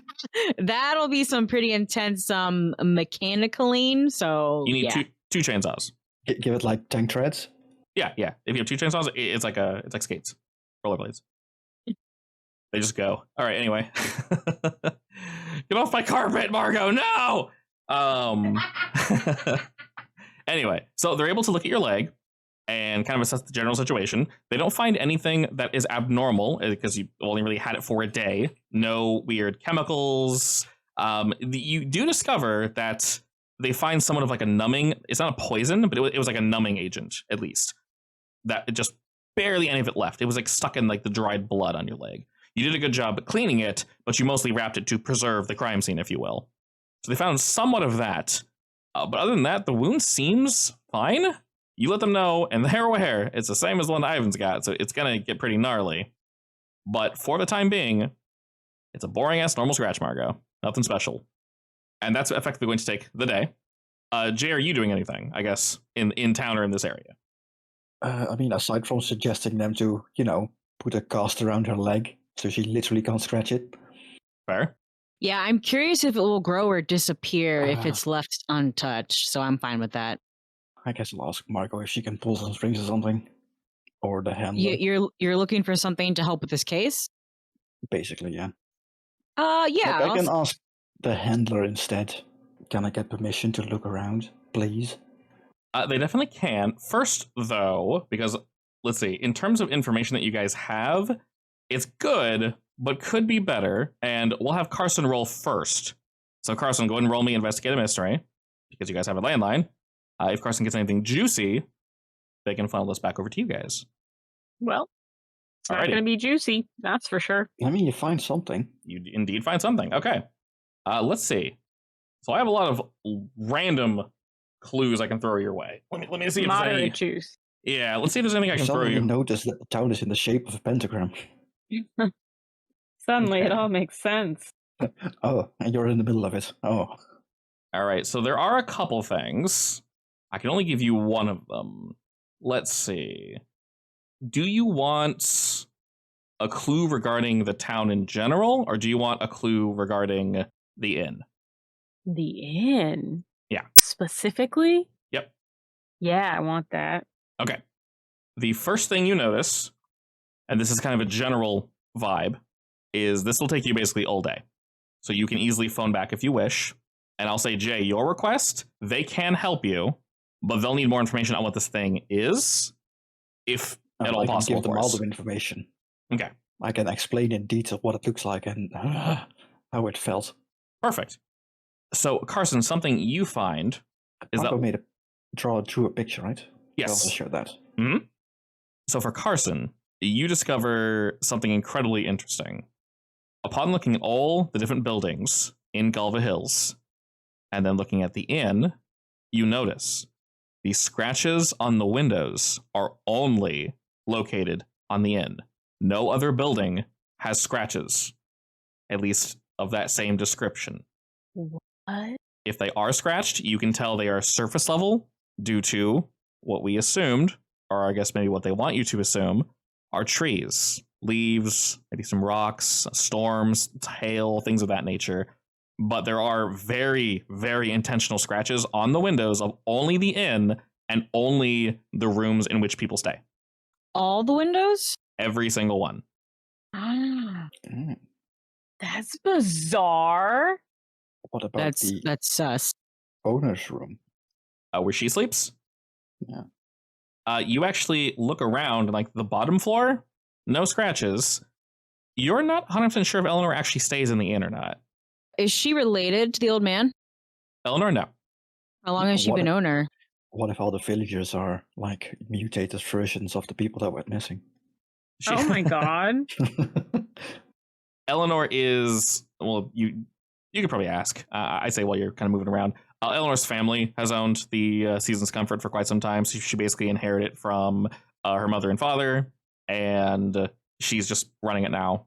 And she does have... So they're long-term Galva residents. Yes, indeed. Unfortunately, her partner passed away a while back, but she does have a son that she's raising alone, and she does live, alone with said son, but not in Season's Comfort. She has her own house. And like I said, you noticed before, all the other homes, none of them have scratches on their windows. It's only Season's Comfort. Feel like And- I need to go find the basement or something. You would be able to, before the day runs out, relay this information back to Jay at I.C.S. And I will say, Jay, without having you need to roll anything, is basically with the image, with the description, with everything you guys are able to give them, there And isn't... also the weird post nails. Was it like totem pole with like nails driven into it, or was it more of like a framework posts? More totemy, yeah. So basically they took like a tree, scraped all the bark off, and then boom, boop, boop, nails. Oh yeah, And we were like gonna. they were like normal nails, or were they like the those big nails that you use for trains? Yeah. Train things, or More so that size. They're huge. okay. Yeah, I'd also add those in the mix. What would those even mean? So they definitely have some information. They let you know a couple things. They say first and foremost, looking at that jawbone and all this nonsense, they can tell that the piece of the deer, that horn, the plant, whatever it is, it's made of bone, but they can't obviously ID it. It doesn't belong to any individual. They don't know if it's animal. They don't know if it's human. But the thing is, this is super normal for entities. So we expect that. No more cryptid stuff. Exactly. So that is to be expected. Regarding the information of what they have, they let you know that, hey, y'all have a landline. If you can either feed us more information, and you're able to feed this information from Carson, that only the inn has scratches, basically they'll look into this, and for every clue you give them, I basically have a list of clues here that I have written down, and these clues specifically will lead to this thing. They let you know that upon looking at all the various incursions that have occurred in the past, this thing, there's a possibility, gauging on how it's reacted and what it's doing, that it's hiding its real form, and the way it's currently presenting itself could possibly be a way to basically spread fear. So they're not sure if the thing you're looking at is actually it. So effectively, the more information you guys can, the more information you guys can bring back to them. Are we talking about more of an ethereal thing, or more of it might be hiding in the cave and it has a physical body thing? They're thinking, from everything you gave them, Jay, you said it basically, out of these thorns, out of this plant bone structure, it made, its antlers dragged down and tried to trap you guys. Clearly not a plant. It can extend these. Okay, so that's something. Maybe it's a shapeshifter. Maybe it can transform itself. It can make these animals, but the animal was connected to the original because you guys saw it standing there after you shot it. It's also all part of the plant life, apparently. Yes. So all of it is part of that, meaning if it can just make these fake-looking deer out of this weird bone structure, it's probably some form of shapeshifter. Something along those lines. But the entity you saw, is most likely it. The way it's hiding itself under all the skin, they're not sure why it's doing it. Maybe it's ashamed of itself. Maybe, it's just doing it to scare, prey. That part they don't know. So if you can provide more clues, they can give you more information effectively. But they are now looking into it, definitely, with everything you've given them, which is quite a bit.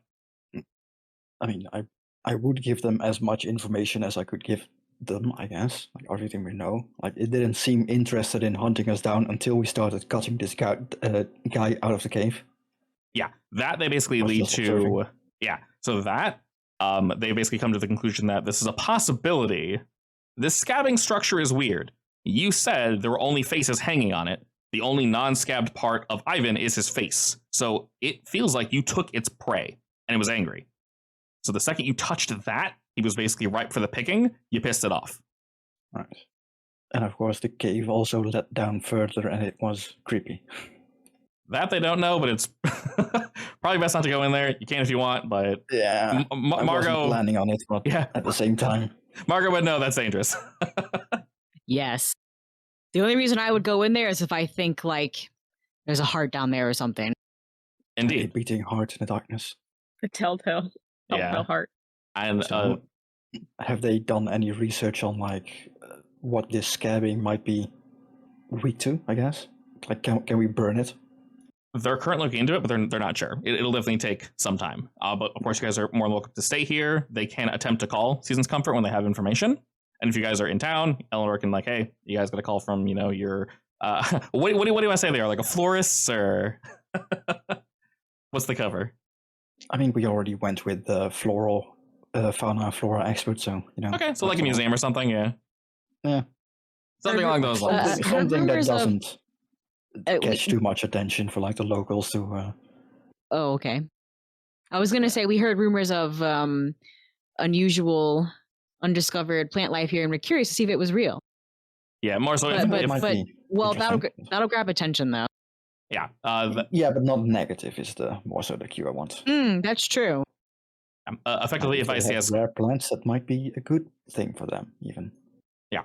So if I.C.S. calls, they'll go under that, and they'll ask for you guys and say, "Hey, we got some information about the flora you brought back, etc., etc." So only Eleanor will know. Wildlife protection. Pretty much. Only she'll know. So regarding that, Margot, you can go ahead and heal one more, as you're going to stay the whole day here. Carson, you basically spend the whole day around Galva Hills, and you discover what you discover. And they let you know that they'll be sending a a little buggy to pick up Maya the next morning, basically, after they discover everything they can. Ivan is still, they're trying to keep Ivan out of it as much as they possibly can. They haven't found a way yet to fix this like scabbing, but anytime he wakes up, he mostly against his will is like trying to get up, and he's not saying why, but if they pester him and push him, and if he's not googled out of it, then it looks like he's trying to get back. I want to go back. I need to go back. I have to go back. Like he looks adamant until they knock him back out. And he looks scared. So he doesn't talk to anyone either? Like he just cries to go back? He's on and off. It's just his face that's not scabbed, right? Yep. Do you think if we had left him there, the face would have become part of his face might have become part of the creature's faces? Yeah, I'm inclined to say so. Possibly. To be clear, it's been about 2 days, and Margot and Jay, they let you know that the scabbing has not continued. It has stayed exactly where it was. They even, they're testing it, but this is for you and for Maya. They cut some of the scab around his face to see if it would continue onto his cheeks. It did not. It scabbed over exactly where it was, no further. Oh, God. That has to be painful, though. A little. They're doing their best to keep him knocked out. Margot, during this night, though, before we roll over to the next day, roll me tough. Alrighty. While in the middle of the night, once again, no strange dreams. You seem fine. Your leg is wrapped up, but you do wake up in the middle of the night, and you kind of feel yourself rubbing your leg against the side of like your bed, but you wake up fast enough to realize what you're doing, and you stop. And after you reposition, you're able to get back to bed with no issues. Would I be able to say that the idea to cover her up with like a thing is a help action? It very much helped. So she won't get any further scabbing. It's not going to break it. 9 is a mixed success, but that means she did do it, so no problem. I am now aware that it affects you while you're sleeping, though. So interesting. I'll make sure to handcuff you when you go to sleep. Well, you have to tie on my leg too. Can I? Plenty of handcuffs in my van. Can I have Carson double check? Because can we double check if Ivan was a visitor to the inn? No, Ivan lived there. He lived there. He was a local, apparently. Yep. Oh, so he just might have gone missing from town. Mm-hmm. Okay. Yeah, Ivan was on the census for Galva Hills at the beginning of the year. All right, now on this day, we wake up, and like I said, Jay, your suggestion is effectively what helped Margot not have to actually deal with any problems. Of course, it's hard to walk around during the day like this, but when you sleep, they effectively can give you like an on-off cast, Margot, for sleeping. So that'll help. Obviously, during the day, you can't wear it. You're not going to get around. But you have a decent wrapping for the day. Full plate armor. Exactly. So they'll keep looking after Ivan. If they get any new information, they'll call you. You guys are more than welcome to go back to Galva Hills if you wish. They will be sending a car basically along with you guys if you leave in the morning to go pick up Maya. So it's up to you, Jay, and Margot. So I would also leave behind the map that I bought for them to, like, I don't know, study. Maybe if they can figure anything out from the names and stuff. Sure. Yeah, they'll make a copy of it and let you keep your original. Sure. Did my scab get worse overnight? As it's all wrapped up, it definitely did get worse from the original, but that's probably because you had them work on it and cut it open. Okay. Yeah, so it looks worse from the initial scabbing, if that's what you're asking. Yeah. And if it isn't much worse, it's hard to tell, honestly, at this point. Okie dokes. Other than that, are the two of you returning to Galva Hills? Yeah. Okay. I don't think there's anything more we can do outside of Galva Hills right now. Alrighty, and with that, like I mentioned, a car is sent to go pick up Maya. Very early. It'll move along the same time that Jay and Margaret do, so everyone will arrive at the same moment. And when they do, the three of you are indeed reunited. Graham seems fine. He let you guys know that he didn't really have any nightmares either. And we'll say we probably get there since y'all left early, like just prior to noon. Around 11 or so. Is he okay leaving work for this long? Because this is kind of an extended vacation now. He was planning an extended vacation. Oh, okay, excellent. Yeah, so he basically saved up all of his his work time to take a full-on vacation because his little, weekend trips and night trips of trying to look for his friend didn't work. So he saved up as much as he possibly could to call you guys, and he was excited and prepared for this. Aww, it's a good guy. It's gonna be so sad when you find out that Graham was the monster all along. No, that doesn't even make any sense. I don't know why I'm so No, it shy. doesn't. Instantly chose to suspend disbelief for it, and then realized that it just would not work narratively, or would it? Dun dun What do you dun. mean? Maybe Like the the monster fucking was kid Finn the has whole himself. time. Also possible. Have you tried taking pictures of the creature? Like actual pictures? No. Who are you asking? I mean, Graham took his camera with him, right? Yeah. Yeah. Has he tried taking pictures of like the deer we encountered? I mean, he No wasn't. way. Yeah, he wasn't there the second time, so the first one y'all just kind of looked at it, and he barely even saw it. Carson saw it primarily. Well, do we happen to have a spare camera with us? Oh yeah, you guys have the camera on you. No, it's time Someone to would. bring that. See if things happen. Excellent. All right, so we're all indeed reunited, and the truck Actually, what arrives. do we have our phones. What are we talking about? Yeah, well, I mean, I don't blame you. You can bring up like a backup camera in case you don't trust the phone. So Well, it's all and good. Yeah. you suggested a body cam, right? Yeah, true. I Yeah. think GoPro. Yeah, hey, realistically, any shit like that, go for it. You know what? Since we were in town anyway, I bought some GoPros. Sure. We now have video evidence of anything we do in the forest. Hell yeah. So we arrive around 11 or so, and the specialist comes up. We'll probably go with, since Graham has been spending some days with Maya. Graham goes to like, hey Maya, the specialist is here, and she doesn't answer initially. He knocks a couple more times, and he kind of looks at the specialist like, okay. Please don't tell me we were too late. You're not. She takes an extra minute to answer, but when she does, you notice that she kind of has her whole hand wrapped up in like one of the bed blankets. Her arm is wrapped up, and she just looks really tired. Like, what? Maya. Was it that bad yesterday when I called? Oh my god. It was only on her fingers. And when you say that, she smirks and points and says, "I didn't scratch it. I stayed up. I wanted to, but I didn't." And she holds the arm up and says, "This kind of worked, I think. I'm not sure. A little." Wait. Okay. Let me. Okay. Hold a Let the second. specialist take a look. What? You didn't scratch it the entire time, which is very good. Well done. And it still got that big? No, it's she starts to unwrap it, and it didn't go up her arm.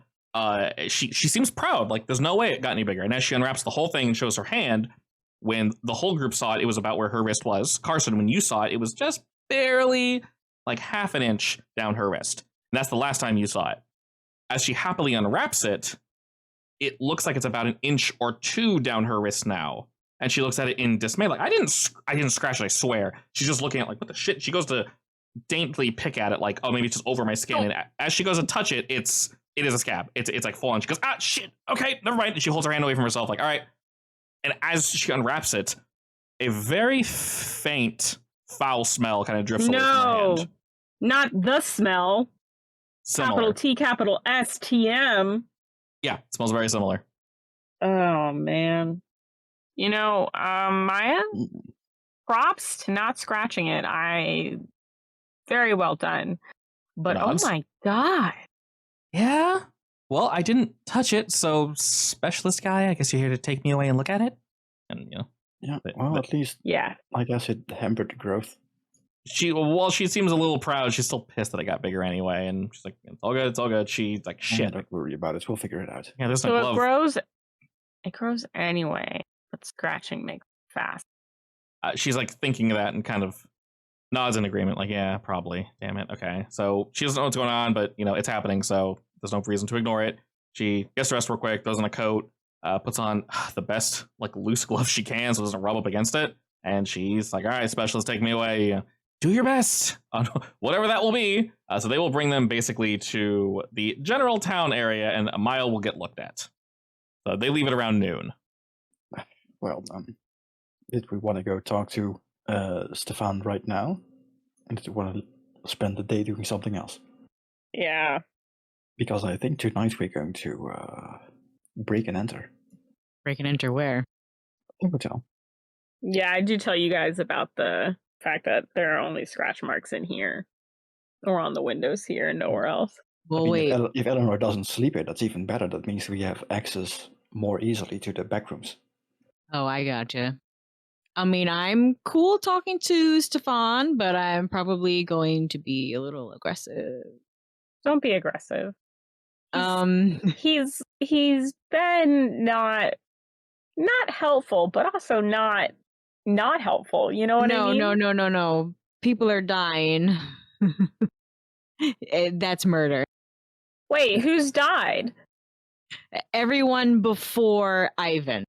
And Okay, every that's single fair. one of those faces hanging You know from what? the That's fair. I only considered the last several weeks, but that's very fair. Ivan probably would have been dead He might, very soon. frankly, he might still die. So considering the people that die, are forgotten by everyone and everything.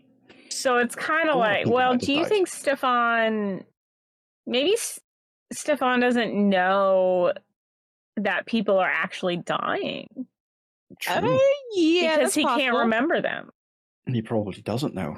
So if we tell him now, he might be more forthcoming. More willing to discuss it. How about I have a picture of Ivan on my phone? Sure. I mean, he probably still remembers Ivan, honestly. He doesn't know what he looks like now, though. True. I mean, if he wants to make a picture of him, that's fine. All right, There's I have a plenty of picture time. just in case. Okay. Do you guys all go straight to his home? Yeah, sounds Yeah. good. Alrighty. Y'all are able to do that.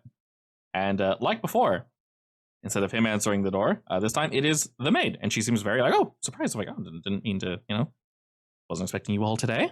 What brings you in? He offered us tea, right? Mhm. I'm here for that tea. And I also believe there was something about pastries. Oh, she smiles at that and says, if you could wait one moment, I will be right back. And she gently closes the door, turns about. You can hear her kind of clop, clop, clop away. You don't hear any muffled conversation, but after about a minute or two, she comes back, opening the door, smiling very widely, and motions for you all to come in. I'll walk in. All right, she leads you I'll guys. have my stride in. Can I vibe check the house? You very much can. Are you looking for anything individual? In particular. You know how Yes. people with long histories have like things hung up on the wall? Yeah. Are there any of those? Oh, yeah, there's plenty. There's him posed along with many individuals from the town. Some you recognize, some you don't. You see younger pictures of him, of his family, his father, his father's father, on hunting expeditions, things of that nature. You notice that there aren't as many hunting photos of him as his father, but in general, the man seems to have gotten around. Everyone in the town seems to like him, as he has tons of pictures with just like everybody. Some of the folks you don't recognize possibly are people just like yourselves, people that swung by, maybe, stayed for a bit, took a photo with Stefan, and he proudly displayed it up. That, along with the other things that I mentioned that Carson found. This place has a very rustic feel to it. Very old. This house was made like long, long, long ago. Matches the age of the town easily. It's probably why it's so large. It's 2, possibly 3 stories. It's difficult to tell, but you indeed see a stair set going up. And as you guys enter, Stefan kind of comes around the corner, closing a door behind him, and welcomes you all to come to the dining room with him. Hello again. Oh, hello. I see all 3 of you are here now. Yep, we're back.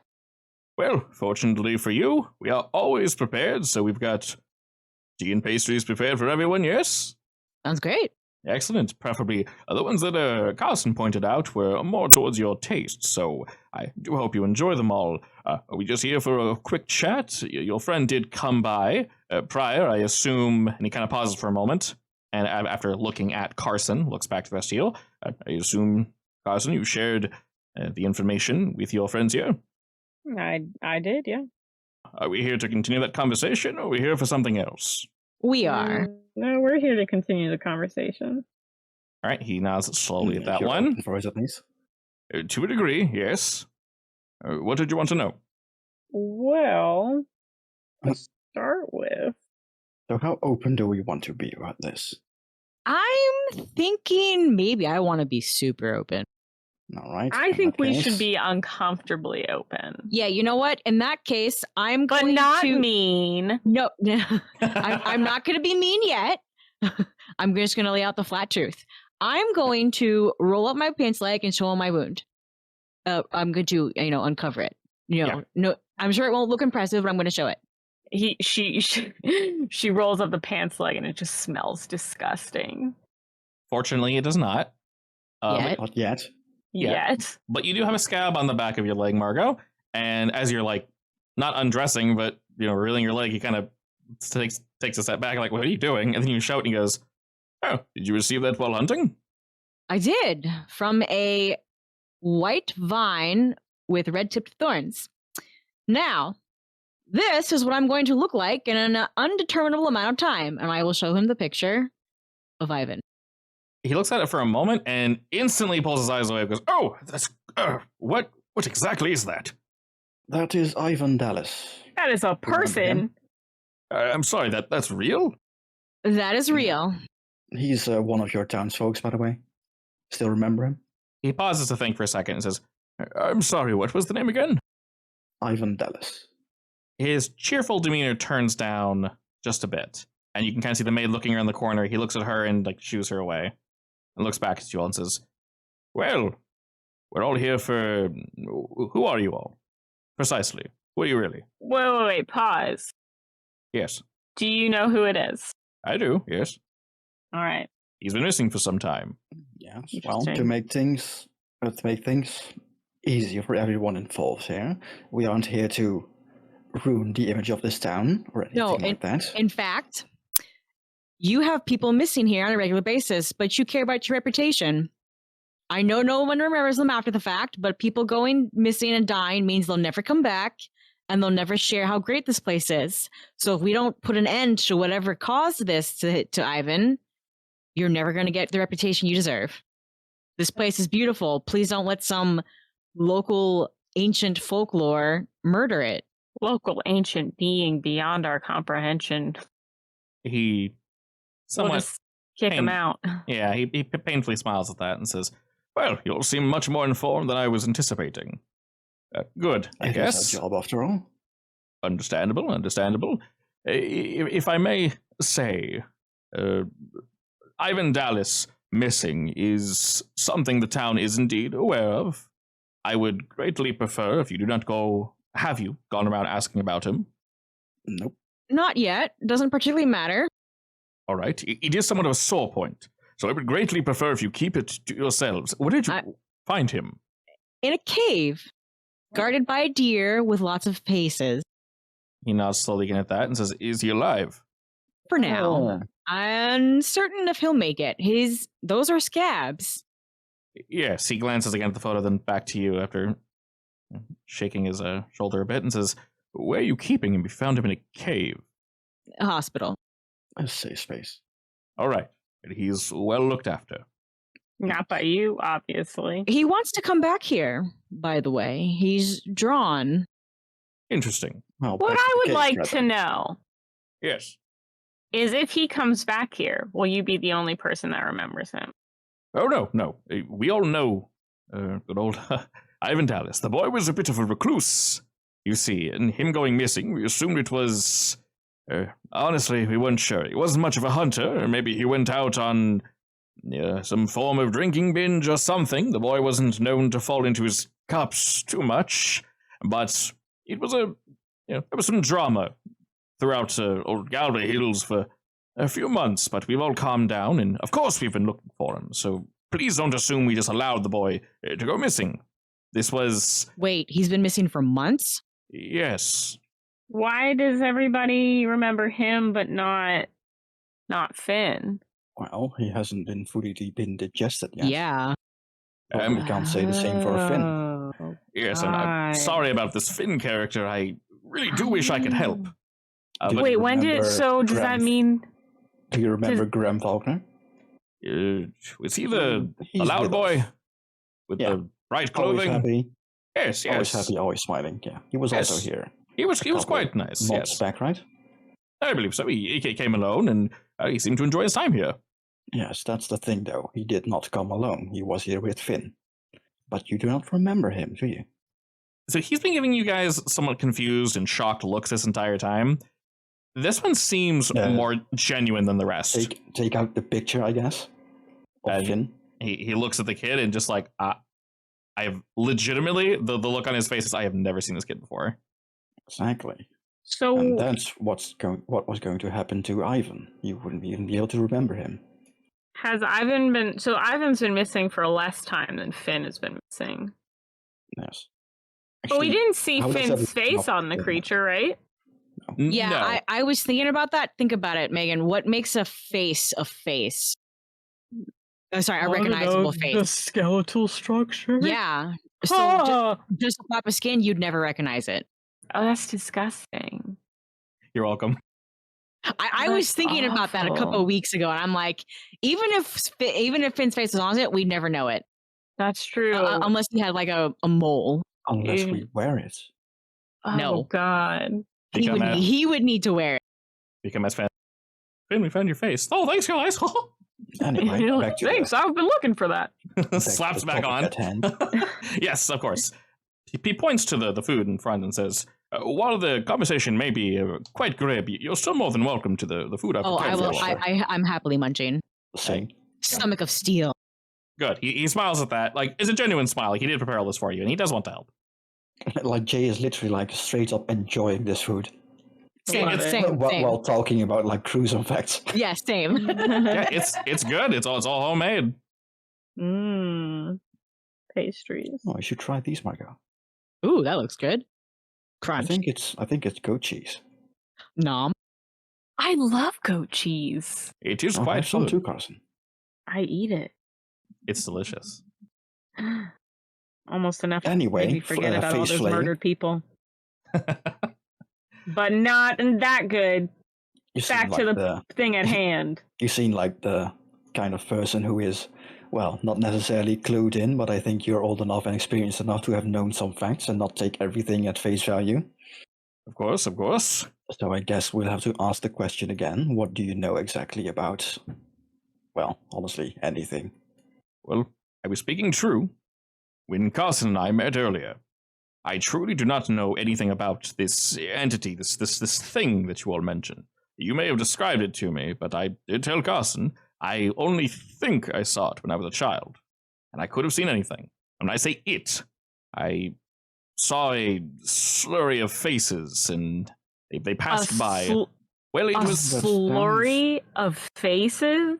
Yeah, you know, like we saw. in the That is a passageway. description that I will unfortunately never forget. Would you happen to have been somewhere around the, what was the cave called again? The small one? the Haunted name- Hollow? Was that Lava Crash or the Lava whole Crash? the whole name of the forest is Lavagash. No, in that case, the slightly smaller area around that small cave. As you kind of point out the area, he probably would not have gone that that deep into the forest, but as a child, you really cannot tell. It truly was just All right. multiple Do you faces passing me remember- by. Do you remember a pathway in the middle of the forest? That seems to be a bit too convenient. No, I cannot say I do. If I could help more with whatever this was, believe me, I most definitely would. It might take me some time, but I could look through my father's old papers and my grandfather's if you'd like. Would you That like would us be to helpful. help? I would prefer Is if this you. written in English or? It's a mixture of languages. My grandfather was a little half and half. His more coherent thoughts, unfortunately, are not in English, but I should be able to read and decipher them. He was Croatian, right? Correct, yes. Yes, that makes sense. All right. Well, yes, we need as much information on this creature as possible. Well, Honestly, anything you can share at all, even if it's like a weird detail, like, I don't know, if it had hair or not. of course. And the sooner the better. If we can come up with a solution, we might be able to save Ivan. And Be Maya, able to save and Maya. Margot, And also you, I guess. Oh yeah, me too. and anyone in the future. Oh, indeed. Well, I didn't really have any plans for the day besides going around and picking up more of that delicious goat cheese. I'll have to pause that for tomorrow, of course. And my maid here will be able to assist me. So, I guess enjoy the town, do what you will. If you really think this animal, this thing is roaming the forest, I would prefer you not run into it again if it truly is that dangerous. If you absolutely have to.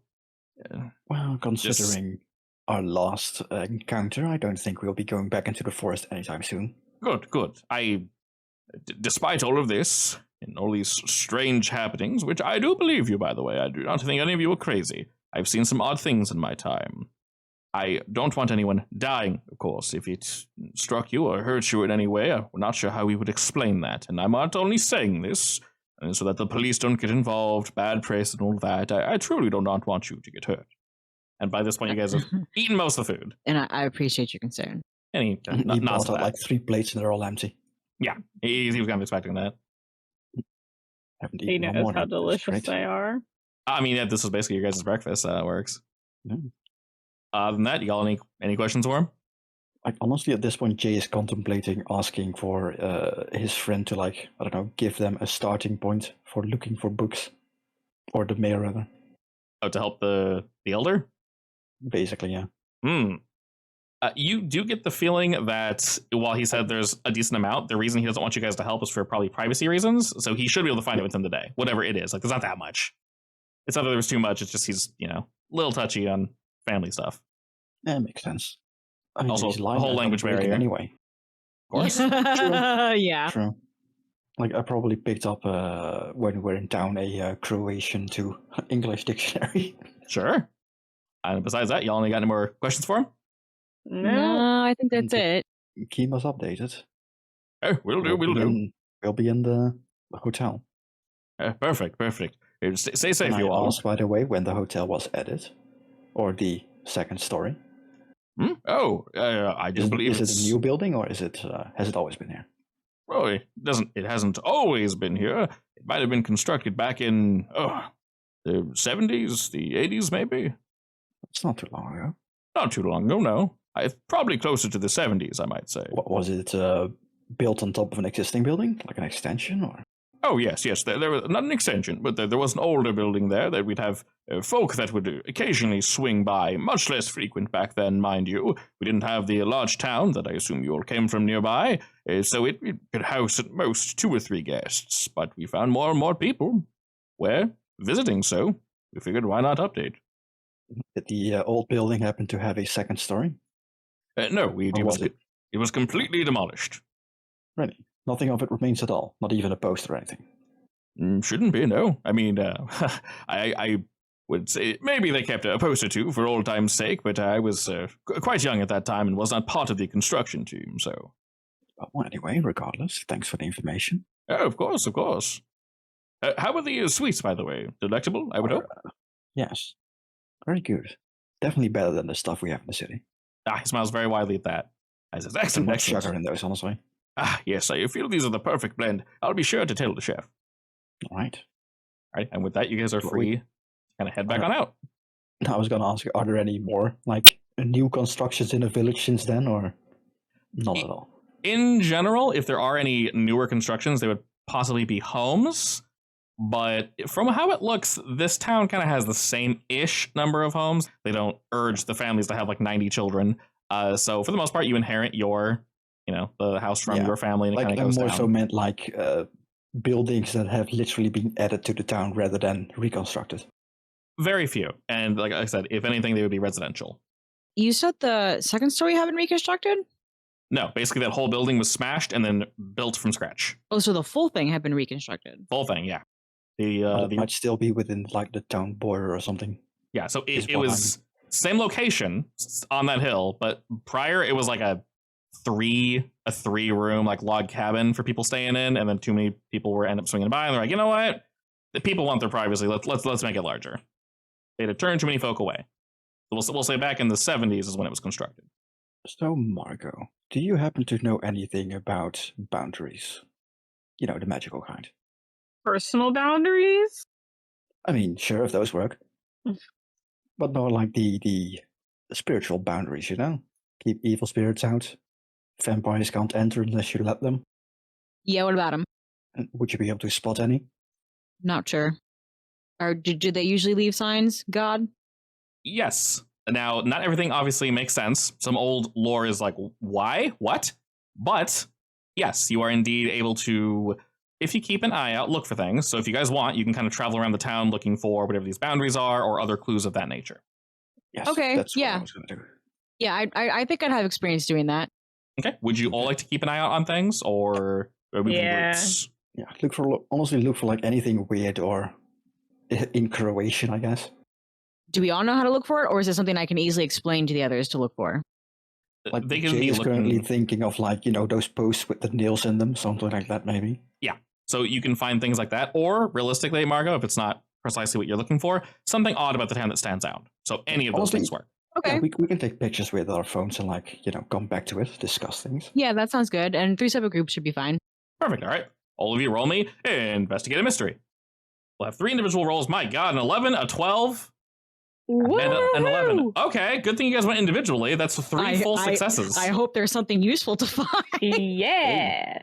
Yeah, a lot of things. Okay, holy shit. Kills Let's see. Yeah, I know, right? All right, first we will go with. So the way the moldable investigative mystery works is a mixed success is 1 vague question. A full success is either 2 vague questions or 1 very pointed question. I can say I can give you guys 3, maybe just 2 very pointed answers. And we can say, Margot, let's see. Margot, you'll find this one. So upon looking around the town for anything that stands out, this takes a while. And you mentioned before, you've been jotting things down, you've been drawing. You heard from Carson that no buildings, except for the inn, have scratches on the windows. So you notice that. This spurs you to maybe take a closer look at all these buildings. And you do notice something after sketching and sketching. Near the end of the day, you realize that every single building faces the entryway, that is, faces north, except for the inn. So the door. Every single entryway faces north? Yes. So every gate, every gate to get into every home, all of them face true north. The hotel for guests has a gate that faces south and doors that face east and west. Wait, so there is no north door? There is no north door on the hotel. Are all of the buildings older than the hotel? Yes. Oh, that's weird. That means the original builders knew something that the new ones didn't. Yeah. Likely, yes.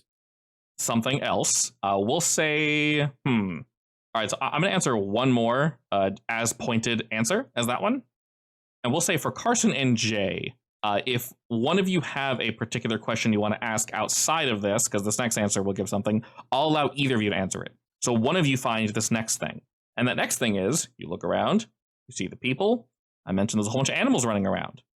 Upon closer inspection, you realize that they have cats, they got pigs, they got goats, cows, chickens, a whole bunch of birds. You don't find a single dog in this town. No dogs? No dogs. What? That's weird. They've got pigs, but no dogs? Correct. In fact, you see someone walking their pig. Pretty cute. So They no definitely are. dogs, and all the doors are facing north. Indeed. Now, for your guys' third question, if you guys want to come up with this as a group, or if one of you has a good one, you can ask 1 very pointed question or 2 general ones. Anybody got any particular questions? You can Thinking. Yeah, you can technically pocket it as well if you want. While we're thinking, Do we know where Ivan lived? Yes, you do find his family home. And while he is indeed missing, obviously the family has to move on, so they indeed have. Yeah, mother and father, and they have a younger daughter. She's about 16. And he was 22, I think I said. it's only been a couple, not that many months. They should have moved on already. When I say moved on, they're not openly weeping. All right. There's nothing weird about their house, right? No, It's also facing north and has like a pet pig. nothing. Yeah, pet pig, nothing strange. Okay. Pigs make great pets. They're adorable. If I mentally backtrack to the cave where we found Ivan, can I remember which direction it was facing? Like which direction the path was leading? Sure. It was very windy. There were no, so while it was definitely a path, specifically, there was no gate or door on this. So you get the feeling that it's not connected, but it was facing south-ish, like southeast. So what about the direction when we approached the path? Did we approach from a certain direction? Around southeast-ish. So we approached from the south and then going north. Essentially, yes. Is that relevant? Regarding the path, no. Okay. I mean, the town folks also go into like the woods sometimes, right? For hunting specifically. Occasionally, yeah. Now, No hunting dogs, huh? Yeah. Is there anything that, like, I don't know, I can see from the clothing they wear, or like charms that they bring, like native stuff that only the natives wear and have on them? While you don't see any charms, you notice that a lot of people are they're very homely and plain looking. No extravagant makeup. Their hair is done up nicely, but no one stands out too much, is something that you notice. Everyone's fairly plain. And Jay went looking around for Carishan marks on the houses or buildings or ground.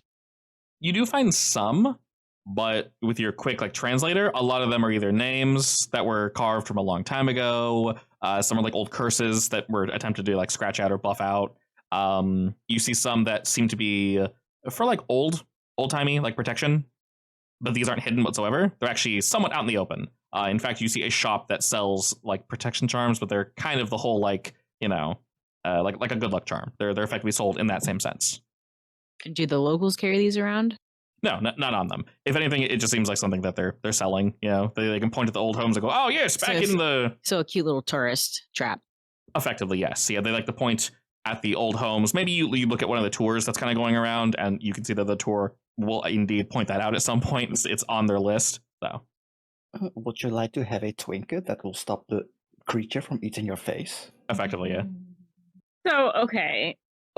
This is so strange.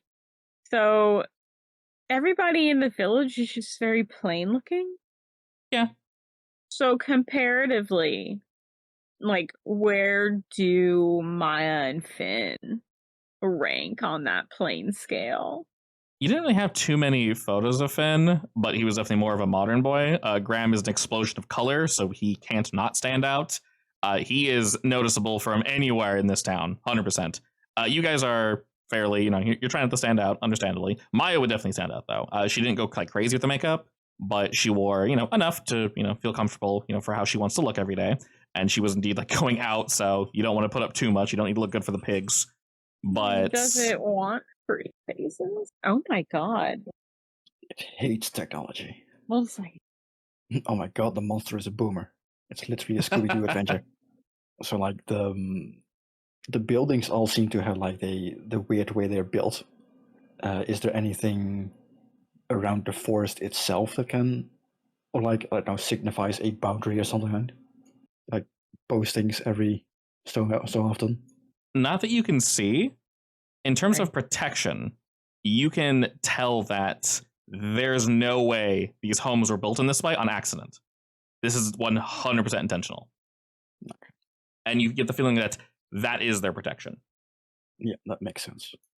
Did we ever ask how old the old homes are? Most of the old homes would link up to how old this place is.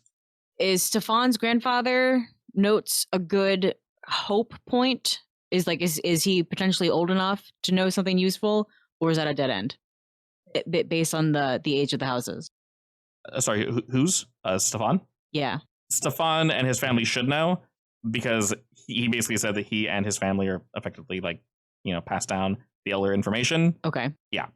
And all the photos you saw were from his family. So it's not like they passed this house from person to person. It definitely belongs to the Wittenbergs. Like his house was also built with the entrance in the north, I assume. Yes, all of them, except the only exception is the inn. Can I Hey Stefan, we need to rotate the hotel. actually no? Can we just move the door? Rebuild the entrance. Can I? Assuming it's literally just the doorway needs to be north, yes. Unless it's also like some weird building requirement, but yeah. Hard to say. Either way, it's not something they can easily do, I think. It depends on the framework, I think. Yeah. Once whoever points out that there's no dogs, can I start going around showing off my dog? Like pictures? Yeah. I noticed there's a distinct lack of dogs in this town. That's weird. Look how cute this dog is. How come you don't have one? Sure. While you go to show the little BFF, right? BFF. Okay, well, you go around to show your BFF to people. They look at it and they give you kind of confused look initially and go, "Oh yes, that is cute." they've never seen a dog. You're not sure? they're kind of playing along. Oh yeah, that's a nice animal. I've not seen one before, but cute. Yes, that is a nice animal. That is a very That nice, is a creature. probably domesticated creature, maybe. So am I getting weird vibe? I mean, yeah, definitely. They're looking at it like, oh, okay. I mean, it'd be very similar to someone saying, "Hey, look at my pet." I mean, I'm trying to think of like what's it's weird enough that you wouldn't have it. Like, oh my god, pet penguin. Yeah, like a pet penguin. Like, oh, that's yours. Okay, cool. And that's very much the vibe you get of like, oh, you can have one of those as a pet. Cool. Yeah. I mean, these are great hunting dogs. You guys go hunting sometimes, right? You know, for deer, for food. They can help out and find foxes and moles and groundhogs and all sorts of stuff. Does this forest have other lichens, like wolves or canids, rather? I guess There are known to be like some moles and foxes, but they're far enough that you guys shouldn't worry about them too much. They let you guys know when you guys were so they do venturing know out. about wolves. Oh yeah, Just not domesticated ones. That's weird. yeah, they're far enough that you don't need to worry about them too much. I wonder if any guests have ever brought a hunting dog or a dog in general, a lap dog. That's what I'm kind of trying to find out. I was specifically mentioning they're great for hunting. How come have guests brought one to help? You mentioned for hunting, and they kind of give you a look of like, we don't need any help with hunting. Like we're good. Like we know what we're doing. Don't worry. Like sure, I bet. But they have great noses. They don't seem to. And mine is super smart. They don't seem to not believe you, Margot. But it's almost like you're telling someone that's already flying in a jet, like, look at this helicopter. They're like, okay, mine's flying too. Like I'm good. This is giving me very weird feelings because I'm having trouble accepting how cute this dog is, and no one thinks she's as cute as I do. Oh, they think it's cute, but they're not really. They know, like, oh, I've heard of dog. Yes. Oh, this feels weird. I mean, why do they need a dog when they have a travel pig? Exactly. They don't run as fast. Hey, I big mean, boy can dogs get are going. actually pretty damn fast, honestly. So, or All right, fair enough. Fair pigs. enough. Crocodiles are fast too. My God, Yeah, True. but Good you point. can zigzag and when they're not evade them. fat and just laying down, holy shit, those boys. Yeah. Oh, they can run. Holy shit. Honestly, pictures of fat crocodiles is one of my favorite things in the world. So big old fat flat boys. Love them. exactly. Alrighty, so it takes you guys about all day or so to figure this out. You ask some folk and definitely get some odd vibes. Not necessarily what is dog, but I have heard of dog. Do not have one. Were you to ask Eleanor, she would actually say, she lets you know that basically if someone were to have a dog, there isn't a sign for no dogs, but they have a no pet policy if you are a guest. So that can answer your question of has a guest brought a dog? No. All right. There was an incident in the past with a pet. So created a mess. Disappeared and then disappeared. No, it made a mess. Like a poop mess, or Like a What kind poop of pet mess. was it then? They shudder to think. It was a poop monster. Could have been a child, who knows, but probably a pet. I mean, same different. Well, when Children they're are super worse than tiny. pets, honestly. Anyway, Yeah, so this takes you guys about all day or so to discover.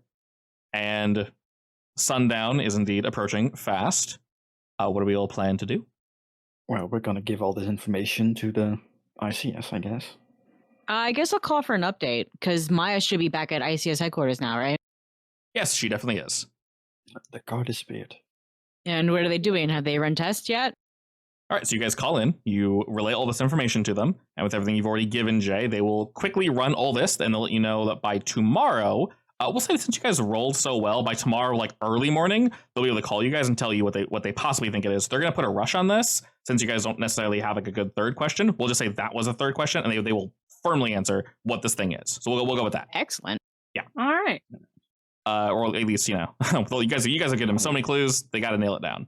Man, though, if this thing has been active since like the 70s, that's a lot of people. Oh no, it's been active for longer than that.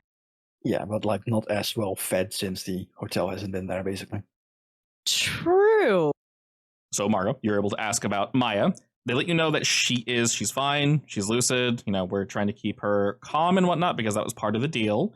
The expert, as mentioned, has a very good bedside manner. So they're trying to be as charming as possible, keep her relaxed, and they're doing their best to, without restraining her, prevent the scab thing from growing. They're letting you know that it hasn't even been a full day yet, so it hasn't moved. She hasn't scratched it or touched it. They have better ways of, casting her arm up so that she can't touch it. Fortunately, we didn't really have much in Galva Hills, but we, have a lot more on the outside. So far, she's doing good. Ivan, yeah, not so much. He keeps waking up. They can't keep him. They can't keep drugging him to knock him out. That's not healthy. So they're not really sure what to do with Ivan. He like keeps losing it, and they don't want to suggest bringing him back to Galva Hills, but like he is barely talking to them now. He'll be in conversation, and then he'll just lose it. He'll go like catatonic for a moment, and then start like freaking out, saying he needs to go back. You're gonna have to put him into a medically induced coma at some point. Yeah, they do not want to do that. So preferably, I mean, if they have to kill him, they will. But they don't want to put him back there because they feel he's going to die anyway. So they really do not want to have to put Ivan out of his misery. But based on how he looks, based on the general state of him, it's not looking good. So they just kind of update you with that. Yeah. So if we're going to save his life, we need a solution like now. He's not looking good. Same. I would say in terms of like in game days, you guys probably have a couple days. I'll let you know if it's like, if I.C.S. thinks he'll last one more day, I will let you know. Realistically, would I.C.S. be able to get like satellite data from of the cave area, like imaging? They should be able to, but it might take them some time, as this place is kind of in an odd location. Yeah, definitely. I actually would be curious. Let's do that. I mean, maybe it's got a unique shape to it. I doubt they will be able to see the path at all because of all the foresting, but you never know. No, but if the trees are legitimately growing and not an illusion, there might be some sort of sign there. Yeah. Sorry, it doesn't show up at all. like weird. Oh yeah, like a weird shape too. Yeah, we can definitely check that out. And with night fast approaching, do we all just hit the hay? Do we kind of just hang out for the time being? What are we doing? Might as well hit the hay, I guess. I mean, waiting for Stefan to get back to us, I guess. I'm not sure. Stefan said he would basically spend most of the night looking through this. He'll get back to you guys tomorrow, and then tomorrow he'll head out after he tells you guys in the morning. So he'll call you in the morning. All right. Yeah, and then he's gonna. Now the real question is, do we want to stay in the hotel? No. But maybe we should. Yeah, I'm kind of curious if we get more dreams. Hmm. Mm, I'm more curious curious. if I get a dream. Like, I'm curious of finding out whether the north part of the entrance is literally just like an entrance deal, or if it's like a foundation deal. So, like, what would happen if I don't know, drew a box on the floor and slept in that, and had the north side be the entrance, quote unquote? that's very metaphysical of you. Yes. I doubt it would count as a house, but you never know. Yeah.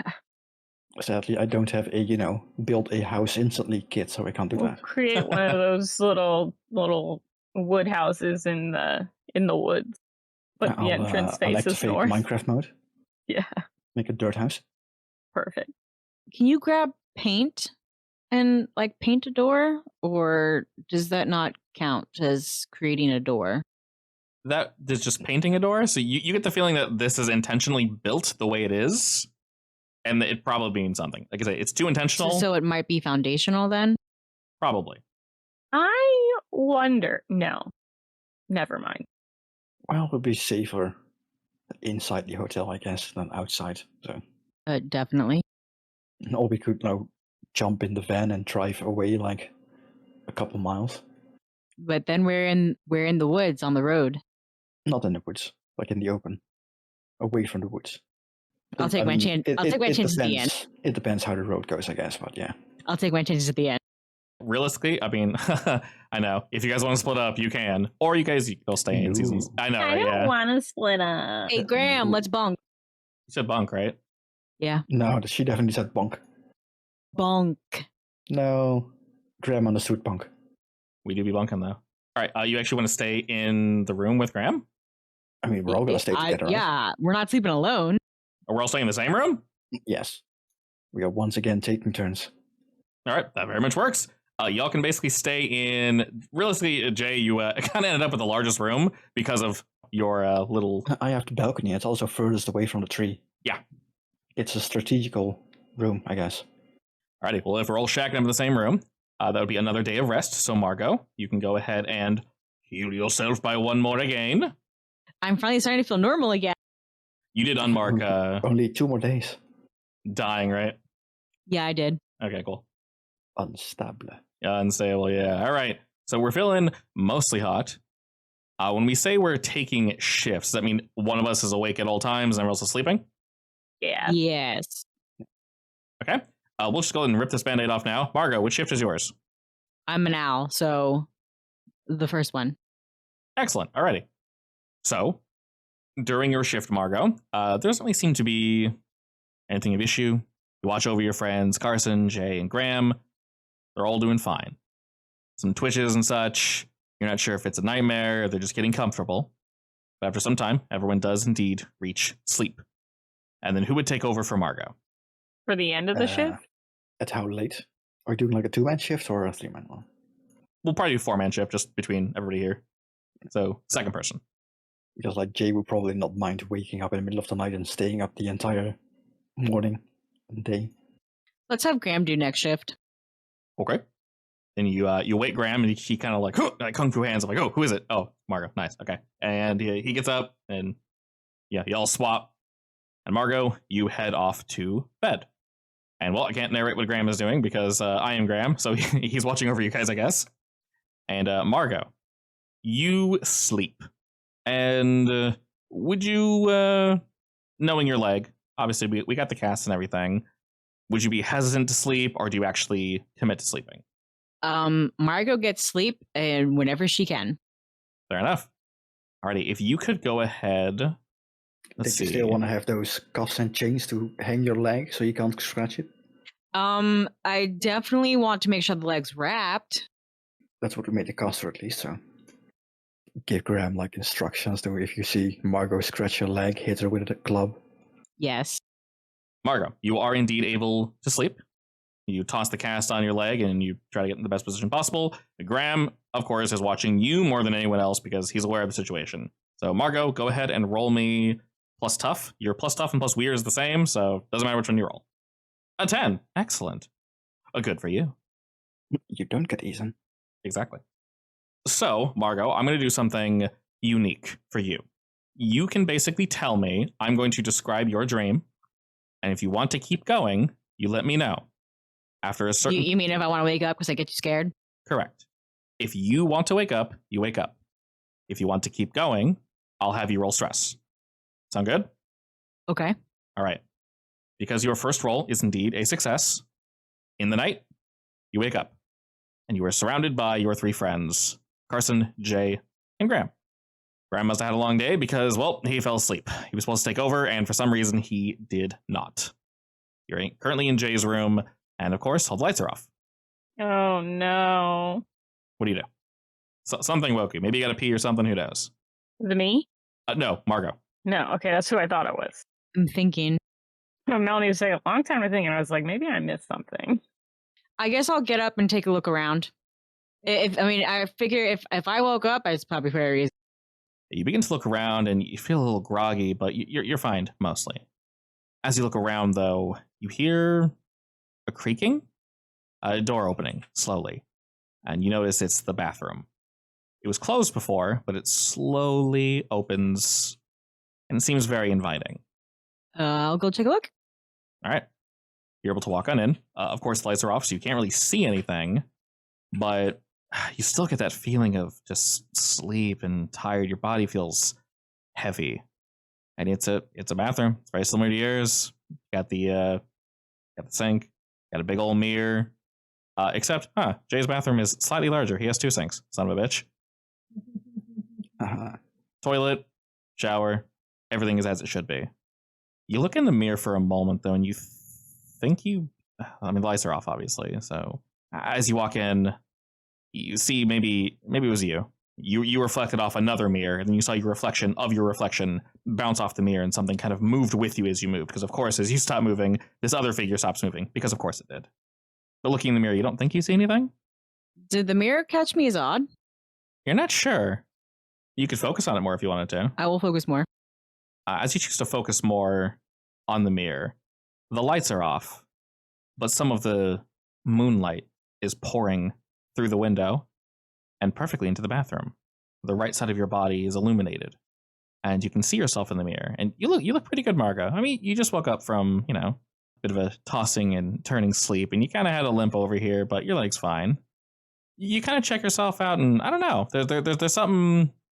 There's something beautiful about you. You know what I mean? And as you kind of check yourself out, that woozy, sleepy feeling is still kind of holding you. And you maybe shake your head a little to kind of wake yourself. But you figure maybe don't turn the light on. Maybe I don't know, in the moonlight, there's something about like your curves and just the way you look that is very appealing to you right now. And as you're sitting here, kind of, checking yourself out, what do? Do you kind of keep looking? I'm trying to decide how Margot pictures herself. Give me a sec. Sure. I feel like suddenly finding myself attractive would strike me as very odd. Okay. Because I don't think she cares about her appearance. Yeah, this is definitely weird. Why suddenly? I mean, shit, you just woke up. Your hair should be frizzy, but there's something about you that is just very appealing. Can I reach for the light? You do, but for some odd reason you feel, I don't know, you look better this way. If you want to continue, go ahead and roll me stress, and those will be plus cool. Keep it together. Continue in what way? If you want to either turn the light on or see more of this, because maybe, yeah, as you mentioned, you're starting to realize, I don't really care about my looks. Why am I feeling this way? All right, I will continue. Okay. Keep it together plus cool. Nice, you got a 12. All right, no issues whatsoever. As you reach out, I don't know, you decide that maybe flicking the light on isn't the best idea. There's something about the moonlight that just makes you look incredibly appealing. It's not your body, Margot. It's your face. And you feel as if you like were to lean into the mirror and look a bit closer. Maybe you could see why you're so beautiful. There's something about your face specifically that's just it's irresistible. It's your face, but you almost feel jealous of it. An odd sensation, to be sure. I would like to wake up. All right. As you begin to like shake yourself like this, like, are you thinking this isn't right? Why would I be thinking this? Yes. Yeah, this feels super out of character. It's wrong. There's something off here. And as you begin to wake up, that odd feeling that was surrounding you, you see before you feel these long, spindly fingers caressing along your cheeks, moving along your face to grab onto you. But before they can form a grip, you shake, and Graham's looking down at you, and he's holding you by the shoulders, and he's like, Margot! What? You were freaking out in your sleep. You're like mumbling to yourself, and you were going to scratch your leg. I had to slap you back, and you kind of whomped me one. Oh God, I'm so sorry. No, you're good. You're good. I dodged it. Like, I'm paying attention. I mean, I ain't doing anything else. I will give him a very impressed look at dodging my punch. And as he's like, yeah, you notice he was like rubbing his shoulder or his arm, so he probably didn't actually dodge the punch, but he stops rubbing it. Like, yeah, you know me. Like, I like this guy. You're good. You can go back to bed. I'm here to watch. Actually, shit, I think it's the next shift. Sorry I woke you up, but I guess the next person can watch after you. No, that's fine. I was having a very weird dream. Oh, good timing then. Let's see. Do I want to go back to sleep? Up to you. You were the first watch, so you got some sleep, but not very much. Yeah, I'll try to conk that out. All right, perfect. And then whoever would take over next is able to do so. And Margot, you have no other strange dreams. You're able to sleep soundly, and if you were to dream of something, you do not remember it. Carson, Jay, neither of you have odd dreams, and Graham is also free of said nightmare or anything of that variety. And while none of you have any nightmares or any visions in particular, you swear right before you nod off, you hear the faintest of scratching somewhere in the back of your mind. Who? All of you. And we'll go ahead and pause there.